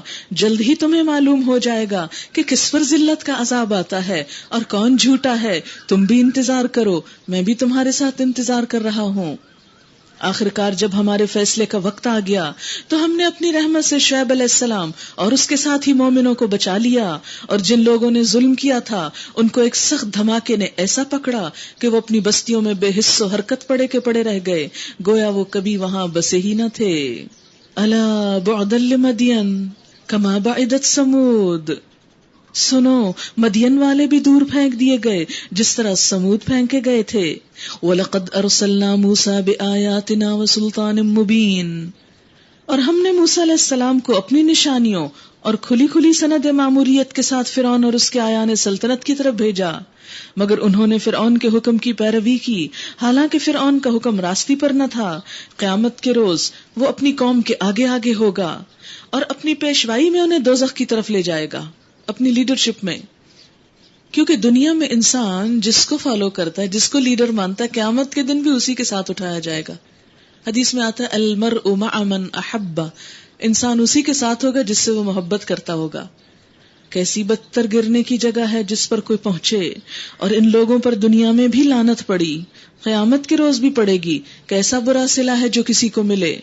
یہ چند بستیوں کی سرگزشت ہے جو ہم تمہیں سنا رہے ہیں، ان میں سے بعض اب بھی کھڑی ہیں، بعض کی فصل کٹ چکی ہے. ہم نے ان پہ ظلم نہ کیا تھا، انہوں نے آپ ہی اپنے اوپر ستم ڈھایا، اور جب اللہ کا حکم آ گیا تو ان کے وہ معبود جنہیں وہ اللہ کو چھوڑ کر پکارا کرتے تھے ان کے کچھ کام نہ آ سکے، اور انہوں نے ہلاکت و بربادی کے سوا انہیں کچھ فائدہ نہ دیا. اور تیرا رب جب کسی ظالم بستی کو پکڑتا ہے تو پھر اس کی پکڑ ایسی ہی ہوا کرتی ہے، فی الواقع اس کی پکڑ بڑی سخت اور دردناک ہوتی ہے. حقیقت یہ ہے کہ اس میں ایک نشانی ہے ہر اس شخص کے لیے جو عذاب آخرت کا خوف کرے. وہ ایک دن ہوگا جس میں سب لوگ جمع ہوں گے، اور پھر جو کچھ بھی اس روز ہوگا سب کی آنکھوں کے سامنے ہوگا. ہم اس کے لانے میں کچھ بہت زیادہ تاخیر نہیں کر رہے، بس ایک گنی چنی مدت اس کے لیے مقرر ہے. جب وہ آئے گا تو کسی کو بات کرنے کی مجال نہ ہوگی الا یہ کہ خدا کی اجازت سے کچھ عرض کرے. پھر کچھ لوگ اس روز بدبخت ہوں گے، بدبخت بدقسمت، اور کچھ نیک بخت. جو بدبخت ہوں گے وہ دوزخی میں جائیں گے جہاں گرمی اور پیاس کی شدت سے ہانپیں گے اور پھنکارے ماریں گے، اور اسی حالت میں وہ ہمیشہ رہیں گے جب تک کہ زمین و آسمان قائم ہے، الا یہ کہ تیرا رب کچھ اور چاہے. بے شک تیرا رب پورا اختیار رکھتا ہے کہ جو چاہے کر لے. رہے وہ لوگ جو نیک بخت نکلیں گے تو وہ جنت میں جائیں گے اور ہمیشہ وہاں رہیں گے جب تک زمین و آسمان قائم ہے، الا یہ کہ تیرا رب کچھ اور چاہے. ایسی بخشش ان کو ملے گی جس کا سلسلہ کبھی منقطع نہ ہوگا. بس اے نبی صلی اللہ علیہ وسلم تو ان معبودوں کی طرف سے کسی شک میں نہ رہ جن کی یہ لوگ عبادت کر رہے ہیں، یہ تو بس لکیر کے فقیر بنے ہوئے ہیں، اسی طرح پوجا پاٹ کیے جا رہے ہیں جس طرح پہلے ان کے باپ دادا کرتے تھے، اور ہم ان کا حصہ انہیں بھرپور دیں گے بغیر اس کے کہ اس میں کچھ کاٹ کسر ہو۔ وَلَقَدْ آتَيْنَا مُوسَى الْكِتَابَ فَاخْتُلِفَ فِيهِ، ہم اس سے پہلے موسیٰ کو بھی کتاب دے چکے ہیں علیہ السلام، اور اس کے بارے میں بھی اختلاف کیا گیا تھا۔ اگر تیرے رب کی طرف سے ایک بات پہلے ہی طے نہ کر دی گئی ہوتی تو ان اختلاف کرنے والوں کے درمیان کبھی کا فیصلہ چکا دیا گیا ہوتا۔ یہ واقعہ ہے کہ یہ لوگ اس کی طرف سے شک اور خلجان میں پڑے ہوئے ہیں، اور یہ بھی واقعہ ہے کہ تیرا رب انہیں ان کے اعمال کا پورا پورا بدلہ دے کر رہے گا، یقیناً وہ ان سب کی حرکتوں سے باخبر ہے۔ بس اے محمد صلی اللہ علیہ وسلم، تم اور تمہارے وہ ساتھی جو کفر اور بغاوت سے ایمان اور اطاعت کی طرف پلٹ آئے ہیں، ٹھیک ٹھیک راہ راست پر ثابت قدم رہو جیسا کہ تمہیں حکم دیا گیا ہے۔ یعنی حق رستہ نظر آ جائے تو پھر اس پر ثابت قدمی بھی ضروری ہے، اور بندگی کی حد سے تجاوز نہ کرو۔ جو کچھ تم کر رہے ہو اس پر تمہارا رب نگاہ رکھتا ہے، ان ظالموں کی طرف ذرا نہ جھکو ورنہ جہنم کی لپیٹ میں آ جاؤ گے۔ یہ کس کو کہا جا رہا ہے؟ ایمان والوں کو کہا جا رہا ہے کہ ظالموں کا ساتھ نہ دینا، اور تمہیں کوئی ایسا ولی اور سرپرست نہ ملے گا جو تمہیں خدا سے بچا سکے، اور کہیں سے تم کو مدد نہ پہنچے گی۔ اور دیکھو نماز قائم کرو دن کے دونوں سروں پر اور کچھ رات گزرنے پر۔ ان الحسنات یذہبن السیئات، در حقیقت نیکیاں برائیوں کو دور کر دیتی ہیں۔ نماز کس لیے رکھی گئی ہے؟ تاکہ دو نمازوں کے درمیان اگر ہم سے بھول چوک ہو جائے تو وہ اس سے ختم کر دے، اس کا اثر ساتھ ساتھ دھلتا چلا جائے۔ آپ دیکھیں کہ جیسے بچہ ہوم ورک کر رہا ہے مثال کے طور پر، چاہے وہ چیز اس کو آتی بھی ہے تو ہوتا کیا ہے، کہیں نہ کہیں بھول چوک کے کچھ نہ کچھ اسپیلنگ مسٹیک ہو جاتی ہے، یا کہیں کچھ لکھنا ہوتا ہے اس کے بجائے کچھ اور لکھا جاتا ہے، حالانکہ اس کی انٹینشن نہیں ہوتی۔ اب اس کا حل کیا ہے؟ اس کو رب کر دیا جائے، مٹا دیا جائے۔ ایسے ہی ہوتا ہے نا، آپ اسے کہتے ہیں کہ اس پہ وائٹنر لگا دو، یا کیا کہتے ہیں اگر پینسل سے لکھا ہے رب کر دو، تو یہ پینسل لکھنے کے لیے ہے اور ربڑ رب کرنے کے لیے۔ اسی طرح جب آپ کام کاج کرتے ہیں تو آپ کے ہاتھوں پر گرد و غبار میل کچل لگ جاتا ہے نا، لگ جاتا ہے، چاہے ہم کتنا بھی بچائیں۔ مثلا اگر ہاتھ دھونے کے بعد آپ کسی بھی میلی چیز کو نہیں ٹچ کرتے تو بھی جو فضا کا گرد و غبار ہے وہ آپ کے ہاتھوں کو آ کے لگ جاتا ہے۔ پھر کیا کرتا ہے انسان؟ جب کھانا کھانے لگتا ہے تو جا کے ہاتھ دھو لیتا ہے، اور جب دھوتے تو آپ دیکھیں میل نکل جاتی ہے اس سے۔ نبی صلی اللہ علیہ وسلم نے نماز کے بارے میں بھی یہی فرمایا کہ اگر تم میں سے کسی کے گھر کے سامنے ایک نہر بہتی ہو، یعنی خوب کھلا پانی ہو، پھر دن میں 5 مرتبہ وہ اس نہر میں نہائے، پھر بتاؤ اس کے جسم پہ کوئی میل رہے گی؟ تو صحابہ کرام نے عرض کیا نہیں یا رسول اللہ صلی اللہ علیہ وسلم۔ آپ نے فرمایا بالکل اسی طرح جب کوئی شخص دن میں 5 مرتبہ نماز پڑھتا ہے تو اس کے گناہ بھی اسی طرح دھلتے چلے جاتے ہیں۔ آپ انسان ہیں، انسان سے غلطی ہوتی ہے، فرشتے ہیں جو غلطی نہیں کرتے، تو اس پہ کیا حکم ہے کہ جب انسان سے غلطی ہو جائے تو اس پہ اصرار نہ کرے، اسے بار بار جان بوجھ کے ریپیٹ نہ کرے، لیکن کیا کرے، اسے مٹا ڈالے۔ اور مٹانے کے لیے کیا ہے؟ نماز پڑھے۔ حتیٰ کہ نماز سے پہلے جب وضو کیا جاتا ہے تو ہر عضو کے دھونے سے فرمایا اس کے گناہ بھی، یعنی میل جہاں اترتی وہاں گناہ بھی، حتیٰ کہ آخری قطرہ جو پانی کا زمین پہ گرتا ہے جسم سے اس کے ساتھ بھی گناہ اترتا ہے۔ اسی لیے یہاں پر کیا فرمایا؟ دن کے دونوں کناروں پہ نماز قائم کرو، اور یاد رکھو کہ نیکیاں برائیوں کو مٹا دیتی ہیں، دھو ڈالتی ہیں۔ ذالک ذکریٰ للذاکرین، ذالک ذکریٰ للذاکرین، یہ یاد دہانی ہے ان لوگوں کے لیے جو خدا کو یاد رکھنے والے ہیں۔ اور صبر کرو، اللہ نیکی کرنے والوں کا اجر کبھی ضائع نہیں کرتا۔ پھر کیوں نہ ان قوموں میں جو تم سے پہلے گزر چکی ہیں ایسے اہل خیر موجود رہے جو لوگوں کو زمین میں فساد برپا کرنے سے روکتے۔ ایسے لوگ نکلے بھی تو بہت کم جن کو ہم نے ان قوموں میں سے بچا لیا، ورنہ ظالم لوگ تو انہی مزوں کے پیچھے پڑے رہے جن کے سامان انہیں زیادہ دیے گئے تھے، اور وہ مجرم بن کر رہے۔ تیرا رب ایسا نہیں کہ بستیوں کو ناحق تباہ کر دے حالانکہ ان کے باشندے اصلاح کرنے والے ہوں۔ یعنی اگر لوگ خود اچھے ہیں تو اللہ تعالیٰ جان بوجھ کے کسی کو سزا نہیں دیتے، تو اللہ تعالیٰ کو نعوذ باللہ ظالم کہنے سے پہلے ہمیں ذرا اپنے آپ کو دیکھ لینا چاہیے کہ کہیں غلطی ہمارے اندر تو نہیں. بے شک تیرا رب اگر چاہتا تو تمام انسانوں کو ایک گروہ بنا سکتا تھا، مگر اب تو وہ مختلف طریقوں پر ہی چلتے رہیں گے، اور بے راہ رویوں سے صرف وہ لوگ بچیں گے جن پر تیرے رب کی رحمت ہے. اسی کے لیے تو اس نے انہیں پیدا کیا، اور تیرے رب کی وہ بات پوری ہو گئی جو اس نے کہی تھی کہ میں جہنم کو جن اور انسان سب سے بھر دوں گا. یعنی اگر سب کے سب لوگ نافرمان ہو جائیں گے اور گڑھے میں گرنا چاہیں گے تو میں جبرن نہیں روکوں گا، بتاؤں گا صحیح یہ گڑھا ہے مت جاؤ، لیکن اگر کوئی چھلانگ لگائے گا تو پھر میں اس کو نہیں پکڑوں گا، پھر اسے جانا ہوگا وہاں. کیونکہ انسان کو عقل دی، آنکھیں اور کان دیے، دماغ اور دل دیا، پھر آخر وہ ان سے کام کیوں نہیں لیتا، اچھے اور برے کا فرق کیوں نہیں پہچانتا. اور اے محمد صلی اللہ علیہ وسلم، جو پیغمبروں کے قصے ہم تم کو سناتے ہیں یہ وہ چیزیں ہیں جن کے ذریعے سے ہم تمہارے دل کو مضبوط کرتے ہیں. ان کے اندر تم کو حقیقت کا علم ملا، اور ایمان لانے والوں کو نصیحت اور بیداری نصیب ہوئی. رہے وہ لوگ جو ایمان نہیں لاتے تو ان سے کہہ دو کہ تم اپنے طریقے پہ کام کرتے رہو اور ہم اپنے طریقے پہ کر رہے ہیں. یعنی تم جہنم کی طرف جا رہے ہو اور ہم اس سے واپسی کی طرف جا رہے ہیں. انجام کار کا تم بھی انتظار کرو، ہم بھی انتظار کرتے ہیں کہ تم جو نیچے کو جا رہے ہو تو تم کہاں پہنچتے اور ہم جو اوپر چڑھ رہے ہیں تو ہم کہاں جاتے ہیں. آسمانوں اور زمین میں جو کچھ چھپا ہوا ہے سب اللہ کے قبضہ قدرت میں ہے، اور سارا معاملہ اسی کی طرف رجوع کیا جاتا ہے. بس اے نبی صلی اللہ علیہ وسلم، آپ اس کی بندگی کریے اور اسی پر بھروسہ رکھیے، اور جو کچھ تم لوگ کر رہے ہو تیرا رب اس سے بے خبر نہیں. وما ربک بغافل عما تعملون. بسم اللہ الرحمن الرحیم. الف لام را تلك آیات الكتاب المبین. إنا أنزلناه قرآنا عربيا لعلكم تعقلون. نحن نقص عليك أحسن القصص بما أوحينا إليك هذا القرآن وإن كنت من قبله لمن الغافلين. الف لام را، یہ اس کتاب کی آیات ہیں جو اپنا مدعا صاف صاف بیان کرتی ہے. یعنی اس کی باتیں بہت آسانی سے سمجھ میں آنے والی ہیں. ہم نے اسے نازل کیا ہے قرآن بنا کر عربی زبان میں تاکہ تم اس کو اچھی طرح سمجھ سکو.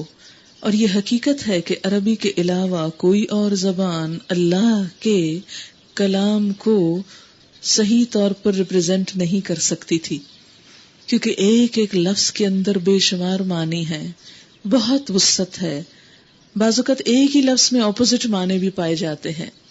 آپ میں سے جو لوگ انشاءاللہ ڈیٹیل کے ساتھ قرآن پڑھیں گے وہ اس حقیقت کو خود مشاہدہ کریں گے. اے محمد صلی اللہ علیہ وسلم، ہم اس قرآن کو تمہاری طرف وحی کر کے بہترین پیرائے میں واقعات اور حقائق تم سے بیان کرتے ہیں، ورنہ اس سے پہلے تو ان چیزوں سے تم بالکل ہی بے خبر تھے. یہ اس وقت کا ذکر ہے جب یوسف علیہ السلام نے اپنے باپ سے کہا، ابا جان میں نے خواب دیکھا ہے کہ 11 ستارے ہیں، سورج اور چاند ہیں اور وہ مجھے سجدہ کر رہے ہیں. جواب میں اس کے باپ نے کہا، بیٹا آپ یہ خواب اپنے بھائیوں کو نہ سنانا ورنہ وہ تیرے در پہ آزار ہو جائیں گے. حقیقت یہ ہے کہ شیطان انسان کا کھلا دشمن ہے. خواب کی کیا حقیقت ہے؟ کچھ لوگ ہر خواب کا کچھ معنی نکالنے کی کوشش کرتے ہیں اور کچھ لوگ اچھے بھلے میننگ فل خواب کو اگنور کر دیتے ہیں. تو ان دو انتہاؤں کے درمیان خواب کے بارے میں ہمیں صحیح معلومات ہونی چاہیے. یاد رکھیے کہ نبی صلی اللہ علیہ وسلم نے فرمایا کہ سچا خواب نبوت کا 40واں حصہ ہے. یعنی اب نبی تو کوئی نہیں آئے گا، لیکن اب بھی خواب کے ذریعے سے لوگوں کی رہنمائی کی جاتی رہے گی. لیکن یاد رکھیں کہ جو کچھ نبی صلی اللہ علیہ وسلم پر بذریعہ وحی آیا وہ اصل ہے، اور اگر ہمیں خواب میں اس سے اپوزٹ کوئی چیز نظر آتی ہے تو ہم اس اصل کو نہیں بدلیں گے. مثال کے طور پر جیسے ایک ترازو ہوتا ہے اور اس ترازو میں ایک باٹ ہوتا ہے، یعنی جس سے آپ ویٹ کرتے ہیں. اب اس کے اگینسٹ آپ مثلاً آم تول رہے ہیں، کینو تول رہے ہیں، کچھ اور تول رہے ہیں. اب آپ یہ نہیں کریں گے کہ وہ باٹ اٹھا کے کسی کو دے دیں اور آم جو آپ نے 1 کلو تولے وہ آپ باٹ بنا لیں. نہیں، جو اصل ہے وہ اصل ہے. اصل معیار کیا ہے؟ نبی صلی اللہ علیہ وسلم اور آپ کی طرف آئی ہوئی وحی. اور آج اگر خواب میں کسی کو نظر آتا ہے کہ تم سے نماز معاف ہے، تم آج کے بعد نماز نہ پڑھو، کوئی بزرگ کہہ رہے ہیں آ کے، تو ہو سکتا ہے کوئی شیطان بزرگ کے روپ میں آ گیا ہو، کیونکہ قرآن میں 708 مرتبہ نماز کا ذکر ہے. یہ کیسے ہو سکتا ہے کہ ہمیں اللہ تعالی خواب میں کہے کہ تم نماز نہ پڑھو؟ یاد رکھیے، کیسا بھی خواب کیوں نہ ہو، خواب کی بنیاد پر شریعت کا کوئی حکم، قرآن اور سنت کا کوئی حکم تبدیل نہیں کیا جا سکتا، اسے تبدیل نہیں کرنا چاہیے. خواب جھوٹا ہو سکتا ہے، قرآن کی بات، نبی صلی اللہ علیہ وسلم کی بات جھوٹی نہیں، یہ بالکل سچ ہے. اس لیے خواب کی اپنی اہمیت، لیکن کوئی خواب شریعت کو نہیں بدلے گا. دوسری بات یہ کہ خواب کی کئی قسمیں ہوتی ہیں. ایک خواب وہ ہوتا ہے جو انسان کی خواہشات کی عکاسی کرتا ہے. آپ کے سینے میں بہت سی حسرتیں ہیں، آپ چاہتے ہیں کہ مجھے ایسا شوہر ملے، مجھے ایسا گھر ملے، میری شادی فلاں جگہ ہو، آئیڈیلز بنائے ہوئے ہیں. اب کیا ہو رہا ہے، خواب میں وہی آئیڈیلز نظر آ رہے ہیں اور آپ کہہ رہے ہیں کہ بس ہو جائے گا یہ کام، میرا خواب سچا ہے. حالانکہ وہ صرف آپ کی خواہشات ہیں جو اندر تھیں، دن میں آپ ان کا اظہار نہیں کر سکتے. وہ بیچاری جب آپ سوئے تھوڑے کمزور پڑے تو وہ ابھر کے آپ کے اوپر آ گئی. جو بات دن میں آپ زبان سے نہیں کہہ سکتے وہ خواب میں آپ کی پوری کر لیا آپ نے خواہش. ایک خواب تو یہ ہوتا ہے، اس کا کوئی میننگ نہیں سوائے اس کے کہ یہ خواہشات ہیں. دوسرا خواب وہ ہوتا ہے کہ جو شیطان انسان کو خوف زدہ کرتا ہے، ڈراتا ہے. بعض چیزیں جو آپ نہیں چاہتے تو وہ آپ کو شیطانی خواب کی شکل میں نظر آتی ہیں اور آپ کو پریشان کرتی. ان خوابوں کو اگنور کر دیں. تیسرا خواب ہے وہ سچا خواب ہے جو آپ نے کوئی سوچا ہی نہیں تھا، امیجن ہی نہیں کیا تھا، آپ کے وہم و گمان میں ہی نہیں تھی کوئی بات، اچانک کوئی بات نظر آئی اور اس کی سچائی کی دلیل کیا ہے کہ وہ آپ کو کلیئرلی یاد بھی رہ جاتا ہے بعد میں. اس کا میننگ ہوتا ہے. میننگ کے لیے بہت اچھی کتاب ہے امام ابن سیرین کی، جن کو اللہ تعالیٰ نے خاص طور پر شاید یہ علم دیا تھا، کیونکہ ہر شخص کے بس میں نہیں ہوتا خواب کو انٹرپریٹ کرنا. بہت گہری باتیں، سمبولک باتیں ہوتی ہیں جس کو ہر شخص بظاہر نظر سے نہیں سمجھ سکتا. اس لیے ہر ایک سے اپنے خواب کی تعبیر مت پوچھیں. اور خواب کی جب تک تعبیر نہیں کی جاتی خواب معلق رہتا ہے، اس کا ایفیکٹ نہیں ہوتا. جب آپ کسی سے ذکر کر دیتے ہیں اور وہ اس کو انٹرپریٹ کر دیتا ہے یا اس کی تعبیر بتا دیتا ہے تو پھر وہ چیز واقع بھی ہو جاتی ہے. حدیث میں آتا ہے کہ جب تک خواب بیان نہ کیا جائے اس وقت تک پرندے کے پاؤں پر معلق رہتا ہے، یعنی وہ ایک طرح سے لٹکا ہوا ہے. جب بیان کر دیا جائے تو اسی طرح واقع ہو جاتا ہے. اسی لیے آپ صلی اللہ علیہ وسلم نے فرمایا اپنا خواب دوست یا عالم کے سوا کسی سے نہ کہو. ہر مجلس میں بیٹھ کے خواب مت سناؤ اپنے. اس کو ترمذی نے روایت کیا ہے. آپ صلی اللہ علیہ وسلم نے فرمایا اپنا خواب کسی دوست یا صاحب رائے کے سوا کسی سے نہ کہو. اور اسی طرح اگر کوئی برا خواب دیکھیں تو کسی کو مت بتاؤ. کیوں؟ اس لیے کہ وہ واقع ہو جاتا ہے، یعنی وہ چیز پھر ایک طرح سے نافذ ہو جاتی ہے. اور اگر کوئی اچھا خواب ہو تو اسے اللہ کی نعمت سمجھ کر اس پہ شکرانہ ادا کریں، کوئی صدقہ وغیرہ کر دیں. برا خواب ہو تو بھی صدقہ کر سکتے ہیں تاکہ اس کی برائی آپ پر نہ آئے، کیونکہ اللہ تعالیٰ بعض اوقات کوئی چیز ہونے والی ہوتی ہے وہ پہلے سے آپ کو اشارہ کر دیتے ہیں، یا کوئی چیز ہو رہی ہوتی ہے تو آپ کو آگاہ کر دیتے ہیں. نبی صلی اللہ علیہ وسلم نے فرمایا، بخاری اور مسلم کی روایت ہے، اچھا خواب اللہ کی طرف سے ہے اور برا شیطان کی طرف سے. بس جب کوئی شخص پسندیدہ خواب دیکھے تو اسے صرف اس شخص سے بیان کرے جس سے محبت اور اعتقاد ہے، کیونکہ وہ جواب میں آپ کا برا نہیں چاہے گا. اور جب مکروہ خواب دیکھے تو حق تعالیٰ سے اس خواب کے شر اور شیطان کے فتنے سے پناہ مانگے. اور یہ بھی مناسب ہے شیطان کو دور کرنے کے لیے اپنے بائیں طرف 3 بار تھتکار دے اور ایسا خواب کسی سے بیان نہ کرے. اس حالت میں برا خواب کوئی نقصان نہ دے گا. کوئی ڈراؤنا خواب ہو، کوئی برا خواب ہو، کسی سے ذکر نہ کریں، بائیں طرف تھتکار دیں. اور کچھ مسنون دعائیں ہیں پڑھنے کی، جو رات کو اگر ڈر جائیں خواب میں یا آنکھ نہ لگے یا برا خواب دیکھیں تو اپنے بیڈ روم میں کہیں پر بھی آپ لگا چھوڑیں، سائڈ ٹیبل میں دراز میں رکھ دیں کہ آنکھ کھلے اور ڈرے ہوئے ہوں تو بجائے کسی اور کو جگا کے قصہ کہانی سنانے کے نکالیں وہ کاغذ اور پڑھ لیں، تو انشاءاللہ اللہ تعالیٰ سے حفاظت آپ کو نصیب ہو جائے گی. اور یہاں پر بھی اچھا خواب بھی ہر ایک کو نہیں بتانا چاہیے. کیوں؟ اس لیے کہ بعض اوقات کسی خواب میں بہت بھلائی کی خوشخبری ہوتی. جب کوئی انسان دیکھتا ہے کہ دوسرے کو بھلائی ملنے والی ہے تو وہ کیا کرتا ہے؟ اس سے حسد شروع کر دیتا ہے. جیسے کہ یہاں پر کہا گیا حضرت یعقوب علیہ السلام نے حضرت یوسف کو کیا فرمایا, یہ خواب کسی کو نہیں بتانا اور اپنے بھائیوں کو بھی نہیں بتانا, کیونکہ بعض اوقات بہن بھائیوں کا حسد بھی بہت سخت ہوتا ہے. اور جتنا کوئی زیادہ قریب ہوتا ہے, جتنا کوئی نعمت آپ کے ساتھ زیادہ شیئر کرتا ہے, اتنا جیلس بھی بعض اوقات زیادہ ہو جاتا ہے. اس لیے انسانی نفسیات اللہ کے سوا کوئی نہیں سمجھتا. اس لیے اللہ کی رہنمائی میں انسان کو وہی کرنا چاہیے جو اس کے لیے اللہ تعالیٰ بتا رہے ہیں, کیونکہ وہ زیادہ بڑا خیر خواہ ہے ہمارا. حقیقت یہ ہے کہ شیطان آدمی کا کھلا دشمن ہے, اور ایسا ہی ہوگا جیسا تو نے خواب میں دیکھا ہے. کیا ہوگا؟ تیرا رب تجھے اپنے کام کے لیے چن لے گا اور تجھے باتوں کی تہ تک پہنچنا سکھائے گا, اور تیرے اوپر اور آل یعقوب پر اپنی نعمت اسی طرح پوری کرے گا جس طرح اس سے پہلے وہ تیرے بزرگوں ابراہیم اور اسحاق علیہم السلام پر کر چکا. یقیناً تیرا رب علیم اور حکیم ہے. لقد كان في يوسف واخوته آيات للسائلين.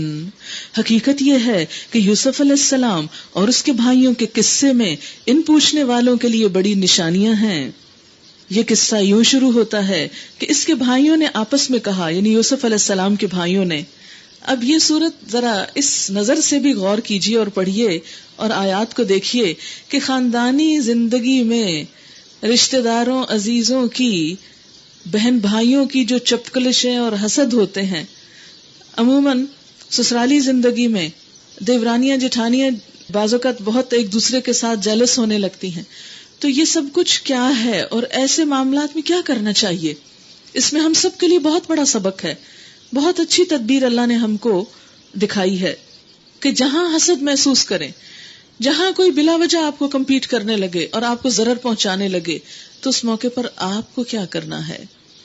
بہرحال اچھا یاد رکھیں کہ یہ قصہ مسلمانوں کا قصہ ہے, پیغمبر کے بیٹوں کا قصہ ہے. وہ مسلمان تھے اور پیغمبر کے گھر میں بھی یہ سب کچھ ہو رہا ہے, جو ہم سب کے لیے ایک حوصلے کی بات بھی ہے کہ اگر پیغمبر کی اولاد یہ چپکلش کر سکتی ہے تو ہمارے گھروں میں اگر ہو گئی تو کیا ہوا. اور دوسری بات یہ کہ پیغمبر بھی انسان ہوتے ہیں اور ان کی اولاد بھی انسان ہوتی ہے. انہیں فرشتہ نہیں سمجھنا چاہیے کہ ان سے کوئی غلطی نہیں ہوگی, کیونکہ جب ہم کسی نیک انسان کی اولاد کو فرشتہ سمجھ لیتے ہیں تو بڑے ڈس اپوائنٹ ہوتے ہیں. نوح علیہ السلام کی طرف دیکھیں, لوط علیہ السلام کی طرف دیکھیں, یہاں حضرت یعقوب علیہ السلام کے بچوں کو دیکھیں کہ باہم کس طرح اب چپکلش چلے گی. یہ قصہ کچھ یوں شروع ہوتا ہے کہ اس کے بھائیوں نے آپس میں کہا, یہ یوسف اور اس کا بھائی دونوں ہمارے والد کو ہم سے زیادہ محبوب ہیں, ہمارے باپ کو بہت پیارے ہیں, حالانکہ ہم پورا جتھا ہیں, 10 ہیں. سچی بات یہ ہے کہ ہمارے ابا جان بالکل ہی بہک گئے. چلو یوسف کو قتل کر دو یا اسے کہیں پھینک دو تاکہ تمہارے والد کی توجہ صرف تمہاری طرف ہو جائے, صرف تم کو دیکھے. یہ ستیلے بھائی بھی تھے اس لیے, اور آپ دیکھیں کہ آج تک ستیلے بہن بھائیوں میں اللہ واسطے کا بیر ہوتا ہے. وہ ستیلا ہونا ہی کافی ہے لڑنے جھگڑنے کو, خاص دونوں اپنی اپنی جگہ کتنے اچھے انسان ہوں. اس میں کچھ تو ایک سائیکولوجیکل چیز ہے, انسان کی نفسیات میں یہ بیماری ہے. کچھ ہمارے معاشرے میں اس کو ایلیویٹ بہت کیا گیا, بہت اٹھایا گیا اس بات کو. سچی بات یہ ہے کہ ہمارے ابا جان بالکل بہک گئے, چلو یوسف کو قتل کر دو یا اسے کہیں پھینک دو تاکہ تمہارے والد کی توجہ بس تمہاری طرف ہو جائے. یہ کام کر لینے کے بعد پھر نیک بن جانا. کیسی بات ہے, کس طرح اللہ تعالیٰ چھوٹی چھوٹی چیزیں کھول کے بتاتے ہیں. ہم سب کی بھی تو یہی کمزوری ہے کہ چلو ابھی جوانی ہے, غلط کام کر لو, بڑے ہو کے حج کر لینا, پھر نیک ہو جانا, پھر نیک بی بی بن جانا. خیر ہے, ابھی تو انجوائے کرنے کے دن ہیں. کیسے کیسے شیطان انسان کو دھوکہ دیتا ہے. اور ہم میں سے بہت سے لوگ کہتے ہیں کہ اچھا جب شادی ہوگی نماز شروع کریں گے, اچھا جب بچے ہوں گے نماز شروع کریں گے, اچھا جب حج کر لیں گے پھر نماز شروع کریں گے. اور جو آج کام نہیں ہو سکا وہ کل کیسے ہوگا, کل بھی ہونا مشکل ہے. اس لیے جو کرنا ہے آج کر لو, کل کا پتا ہے کہ حج کر بھی سکیں گے یا نہیں. کیونکہ آپ نے دیکھا ہوگا کہ بہت سارے لوگ بےچارے جب بوڑھے ہو کے حج کرنے جاتے ہیں تو وہاں ان کی حالت قابل رحم ہوتی. وضو ان کا نہیں رہتا, بار بار وضو کر نہیں سکتے, حرم میں بھی بے سدھ بیٹھے ہوتے ہیں, نمازیں ہو رہی ہیں اور ان کو کوئی پتا نہیں, اللہ کا گھر سامنے ہے, طواف نہیں کر سکتے, لوگ ان کو اٹھائے اٹھائے پھر رہے ہیں یا ویل چیئر پر ہیں, اپنے قدموں چل نہیں سکتے. ہاتھ لگا نہیں سکتے، دعا مانگ نہیں سکتے. اتنی کمزوری ہے کہ ہر تھوڑی دیر بعد غشی ہو رہی ہے، بے ہوشی ہو رہی ہے، نیند آ رہی ہے، کچھ ہوش نہیں. صرف حج اس چیز کا نام تو نہیں کہ آپ وہاں پہنچا دیے جائیں، اٹھا کے اور واپس لے آئے جائیں اور سب کچھ معاف ہو جائے. یہ تو ہمارا خود ساختہ خیال ہے. حج کیا ہے کہ انسان پوری جد و جہد اور کوشش کے ساتھ اللہ کی عبادت کرے اور واقعی زاریاں کر کر کے اپنے گناہ معاف کروائے. تو یہ خیال کہ اچھا ابھی تو یہ گناہ کر لے پھر نیک بن جائیں گے، یہ نہیں ہونا چاہیے. اس پر ان میں سے ایک بولا لا تقتلوا یوسف، یوسف کو قتل مت کرو. ذرا سی اس کے اندر خیر تھی، کہنا نہیں. اس سے کیا پتہ چلتا ہے کہ اچھی بات خواہ آپ 10 لوگوں میں ایک ہوں کہنے والے، لیکن اچھا مشورہ ضرور دیں. کبھی لوگوں کے دباؤ میں آ کے اچھی بات کہنے سے نہ چوکیں. کہنے لگا یوسف کو قتل نہ کرو، لا تقتلوا یوسف، اور اگر کچھ کرنا ہی ہے تو اسے کسی اندھے کنویں میں ڈال دو. زیادہ سے زیادہ دور کرنا چاہتے ہو تو جاؤ کنویں میں ڈالاؤ، کوئی آتا جاتا قافلہ اس سے نکال لے جائے گا. اس قراردار پر انہوں نے جا کر اپنے باپ سے کہا ابا جان کیا بات ہے، آپ یوسف کے معاملے میں ہم پہ بھروسہ کیوں نہیں کرتے؟ آپ نہیں بھروسہ کرتے ہم پہ. یہ ایک سٹائل ہوتا ہے کسی سے بات منوانے کا، اس کو پرووک کرنے کا. نہیں آپ تو یہ نہیں کریں گے، تو وہ کہے گا نہیں میں کرتا ہوں. انہیں نیگیٹو اپروچ کے ساتھ کسی سے کوئی کام کروانا، حالانکہ ہم اس کے سچے خیر خواہ ہیں. آپ دیکھیں جب آپ کسی کے خیر خواہ ہوتے ہیں تو زبان سے 10 دفعہ کہنے کی ضرورت ہی نہیں ہوتی کہ ہم آپ کے خیر خواہ ہیں. آپ ہیں تو ہیں بس، ٹھیک ہے. لیکن جس کے دل میں چور ہوتا ہے وہی بار بار زبان سے یقین دہانی کراتا ہے. کل اسے ہمارے ساتھ بھیج دیجئے، کچھ چر چک لے گا اور کھیل کود سے بھی دل بہلائے گا. ہم پکنک پہ لے جانا چاہتے ہیں، کوئی خرابی نہیں پکنک پہ جانا. کھیل کود کھانا پینا کبھی کبھار ہو جائے کوئی حرج نہیں، لیکن ہمارے ہاں تقویٰ کی علامت کیا ہے؟ یعنی کھیلنے کا نام نہیں لینا. حالانکہ آپ کو معلوم ہے حضور صلی اللہ علیہ وسلم نے اپنی ایک اہلیہ کے ساتھ 2 مرتبہ دوڑ لگائی، ریس لگائی. ایک دفعہ اہلیہ آگے نکل گئی اور ایک دفعہ خود. تو دوسری دفعہ فرمایا یہ اس کا بدلہ ہے، پہلے تم آگے نکل گئی تھی اب میں نکل گیا ہوں. ہمارے ہاں کوئی مولوی صاحب یا کوئی بزرگ نیک اپنی بیوی کے ساتھ دوڑ لگا سکتے؟ ہمارا اسلام یہ نہیں اجازت دیتا. خود ساختہ اسلام ہے نا، اس لیے اصلی اسلام نہیں ہے. ایک مرتبہ ایک پروگرام تھا میرا ٹیلی ویژن میں، تو ان سے میں نے کہا کہ یہی مثال ان سے پیش کی. وہ پروگرام سے پہلے تھوڑی سی ڈسکشن ہوتی، تو میں نے کہا کہ نبی صلی اللہ علیہ وسلم کا آپ ایسا اسوہ حسنہ کیوں نہیں عوام کے سامنے لاتے تاکہ لوگوں کے دل تھوڑے کھلے. کہ نہیں ہمارے تو گلے کاٹ دیے جائیں گے. وہ کہیں گے کہ حضور صلی اللہ علیہ وسلم اتنے مقدس اور یہ مثال کہ وہ دوڑ لگا رہے ہیں اپنی اہلیہ کے ساتھ. نہیں یہ بات نہیں بتا سکتے ہم لوگوں. یہ تو حق کو چھپانا ہے لوگوں کے ڈر سے. آپ اسلام کا وہ روپ چھپائے ہوئے ہیں جو اسلام ہی کا ایک حصہ ہے. اسی لیے تو پھر دین پریکٹیکل نہیں رہتا. پھر ہم ڈر کے مارے دین سے بھاگتے ہیں کہ نہیں اس دین میں ہماری جگہ ہی نہیں، کیونکہ ہم اپنے کام نہیں چھوڑ سکتے. دین میں صرف وہ چیزیں منع ہیں کہ جو اللہ تعالیٰ کو ناپسند اور انسان کے نقصان کی ہیں. آپ نے تو فرمایا تھا اپنی اولاد کو تیرنا بھی سکھاؤ، تیر اندازی سکھاؤ، دوڑ سکھاؤ، گھڑ سواری سکھاؤ، سب کچھ سکھاؤ اپنے بچوں کو. اسلام ایک جیتا جاگتا مذہب ہے، کوئی خانقاہیت اور رہبانیت نہیں کہ جا کے گوشے میں بیٹھ جاؤ اور دنیا کا کوئی کام نہ آتا ہو. ہم اس کی حفاظت کو موجود ہیں. باپ نے کہا تمہارا اسے لے جانا مجھے شاک گزرتا ہے، مجھ کو اندیشہ ہے کہ کہیں اسے بھیڑیا نہ پھاڑ کھائے، جبکہ تم اس سے غافل ہو. انہوں نے جواب دیا اگر ہمارے ہوتے اسے بھیڑیے نے کھا لیا، جبکہ ہم ایک جتھا ہیں. ہر تھوڑی دیر کے بعد ہم ایک جتھا ہیں. انسان کو اپنے جتھے، اپنی پارٹی، اپنے لوگوں پہ بڑا مان ہوتا ہے. تب تو ہم بڑے ہی نکمے ہوں گے. اس طرح اصرار کر کے جب اسے لے گئے اور انہوں نے طے کر لیا کہ اسے ایک اندھے کنویں میں ڈال دیں گے، تو ہم نے یوسف کو وحی کی ایک وقت آئے گا جب تو ان لوگوں کو ان کی یہ حرکت بتائے گا. اس طرف یوسف علیہ السلام ابھی بچے ہیں، لیکن اللہ تعالیٰ نے دل میں ڈالا یوسف پریشان نہ ہو، صبر سے کام لو، دن بدل جائیں گے. یہ اپنے فعل کے نتائج سے بے خبر ہیں. شام کو وہ روتے پیٹتے اپنے باپ کے پاس آئے. کہا ابا جان ہم دوڑ کا مقابلہ کرنے میں لگ گئے تھے اور یوسف کو ہم نے اپنے سامان کے پاس چھوڑ دیا کہ اتنے میں بھیڑیا آ کر اسے کھا گیا. جھوٹ بول دیا. آپ ہماری بات کا یقین نہ کریں گے چاہے ہم سچے ہی کیوں نہ ہوں. پھر جسے پنجابی میں کہتے ہیں نا اتو والی ہونا، یعنی اپنے آپ کو پھر سچا ظاہر کر رہے ہیں. جو سچا ہے اسے سچا اپنے آپ کو کہنے کی ضرورت ہی نہیں ہے، وہ تو پہچانا جا رہا ہے کہ سچا ہے.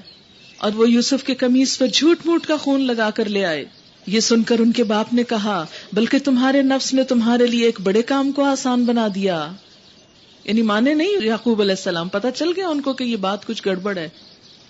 اچھا صبر کروں گا اور اچھی طرح کروں گا. اتنا بڑا غم کہ سب سے لاڈلا بیٹا چھن گیا.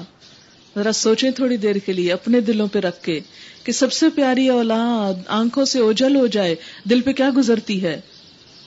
لیکن پھر بھی صبر کروں گا، اچھی طرح کروں گا. اور جو بات تم بنا رہے ہو اس پر اللہ ہی سے مدد مانگی جا سکتی ہے. ادھر ایک قافلہ آیا اور اس نے اپنے سقے کو پانی لانے کے لیے بھیجا. پانی لانے والے نے جو کنویں میں ڈول ڈالا تو یوسف کو دیکھ کر پکار اٹھا، یا بشرا ھذا غلام، مبارک ہو یہاں تو ایک لڑکا ہے. اور ان لوگوں نے اس کو مال تجارت سمجھ کر چھپا لیا، حالانکہ جو کچھ وہ کر رہے تھے خدا اس سے باخبر تھا. آخرکار انہوں نے اس کو تھوڑی سی قیمت پر چند درہموں کے عوض بیچ ڈالا. بک گئے. اللہ کے پیارے بندے بک گئے. کیسی آزمائشیں آ رہی ہیں، باپ سے دور، گھر سے دور، ملک سے دور، بک گئے. اور وہ اس کی قیمت کے معاملے میں کچھ زیادہ کے امیدوار نہ تھے. قدر و قیمت جو نہیں پتا تھی کہ کس کو بیچ رہے ہیں. لیکن آپ دیکھیں کتنا وقار ہے یوسف علیہ السلام کے اندر. کوئی شکوہ نہیں، کوئی گلہ نہیں. ایسے لگتا ہے جیسے اپنے آپ کو بس سپرد کر دیا اللہ کے، جو تو چاہے جہاں چاہے لے جائے، جو کر دے میں حاضر ہوں. مصر کے جس شخص نے اسے خریدا اس نے اپنی بیوی سے کہا اس کو اچھی طرح رکھنا، اب غلام ہو گئے، ہو سکتا ہے یہ ہمارے لیے مفید ثابت ہو یا ہم اسے بیٹا بنا لیں. اس طرح ہم نے یوسف علیہ السلام کے لیے اس سرزمین میں قدم جمانے کی صورت نکالی.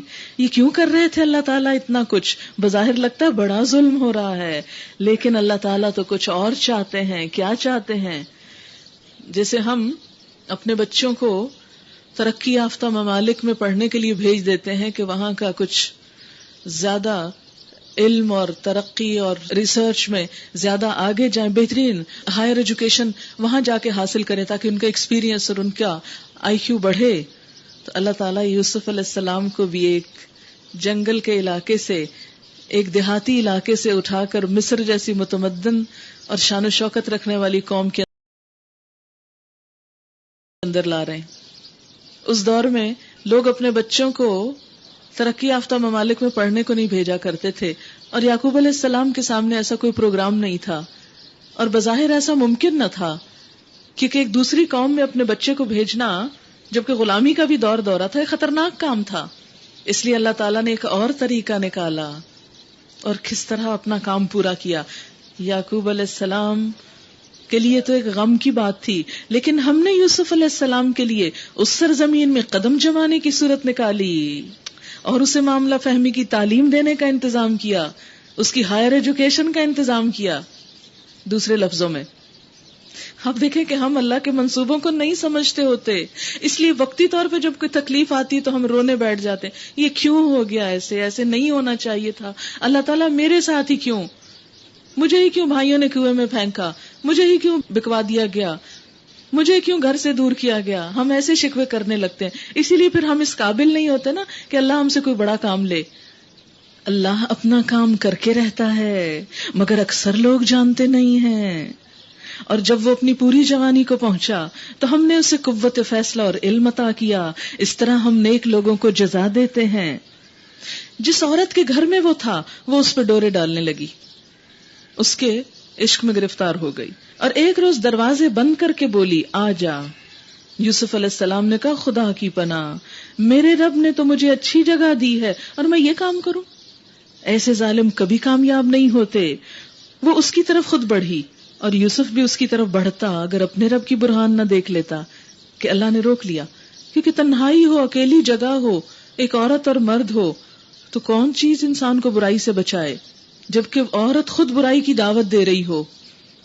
یوسف علیہ السلام اللہ کے چنے ہوئے بندوں میں سے تھے، اس لیے ضمیر سے ایک آواز اٹھتی ہے نا، تو جو اللہ کے بندے ہوتے ہیں اس آواز کو سن لیتے ہیں اور برائی دیکھتے ہوئے پیچھے پلٹ آتے، نہیں یہ تو آگ ہے، مجھے ادھر نہیں جانا.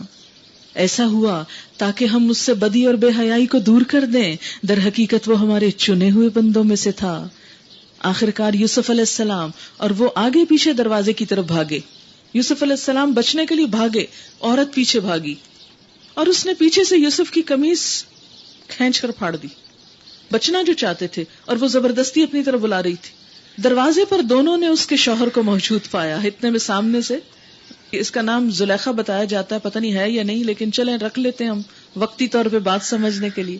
زلیخا کا شوہر سامنے آ گیا اور اسے دیکھتے ہی عورت کہنے لگی کیا سزا ہے اس شخص کی جو تیری گھر والی پہ نیت خراب کرے. دیکھیں چال، اس کے سوا اور کیا سزا ہو سکتی ہے کہ وہ قید کیا جائے یا اسے سخت عذاب دیا جائے.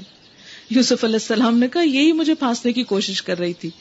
اس عورت کے اپنے کنبے والوں میں سے ایک شخص نے شہادت پیش کی کہ اگر یوسف کا قمیص آگے سے پھٹا ہے تو عورت سچی ہے، کیونکہ یوسف اسے بلا رہا ہوگا اور یہ اس نے پکڑ کے اس کا قمیص پھاڑ دیا، اور یہ جھوٹا. اور اگر اس کا قمیص پیچھے سے پھٹا ہو تو عورت جھوٹی ہے اور یہ سچا.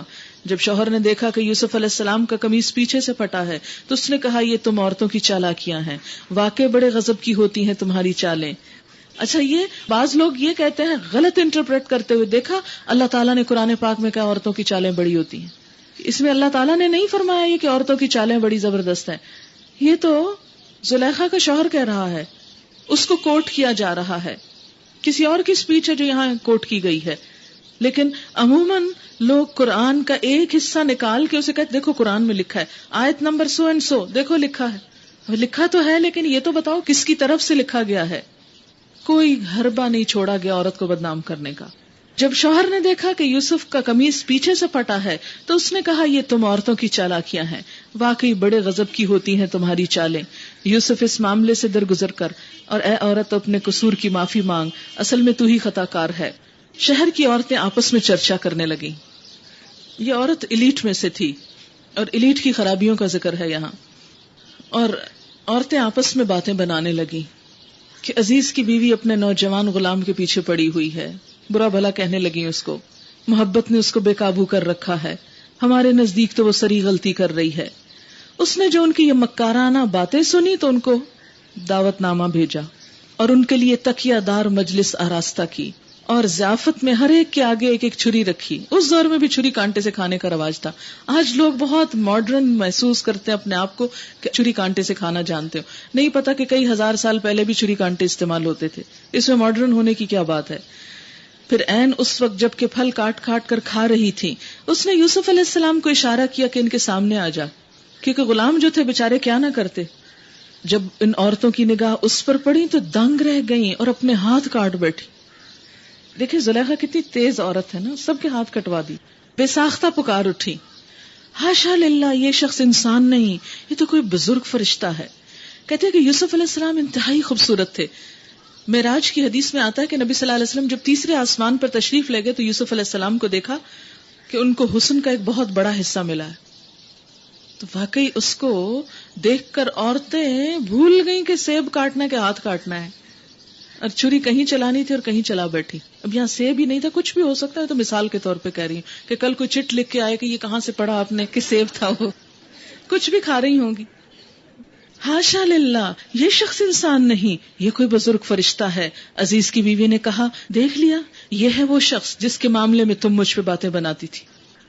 بے شک میں نے اسے رجھانے کی کوشش کی تھی. دیکھیے کتنا کھلم کھلا علل اعلان، ہاں میں نے اسے اپنی طرف مائل کرنے کی کوشش کی تھی. یہ ایک عورت کا کردار تو نہیں ہو سکتا، مگر یہ بچ نکلا. اگر یہ میرا کہنا نہ مانے گا تو قید کیا جائے گا اور بہت ذلیل و خوار ہوگا. دیکھیں ذرا محبت کا عالم، صرف خود غرضی کہ میری بات مان لے، بس یہ ہے محبت.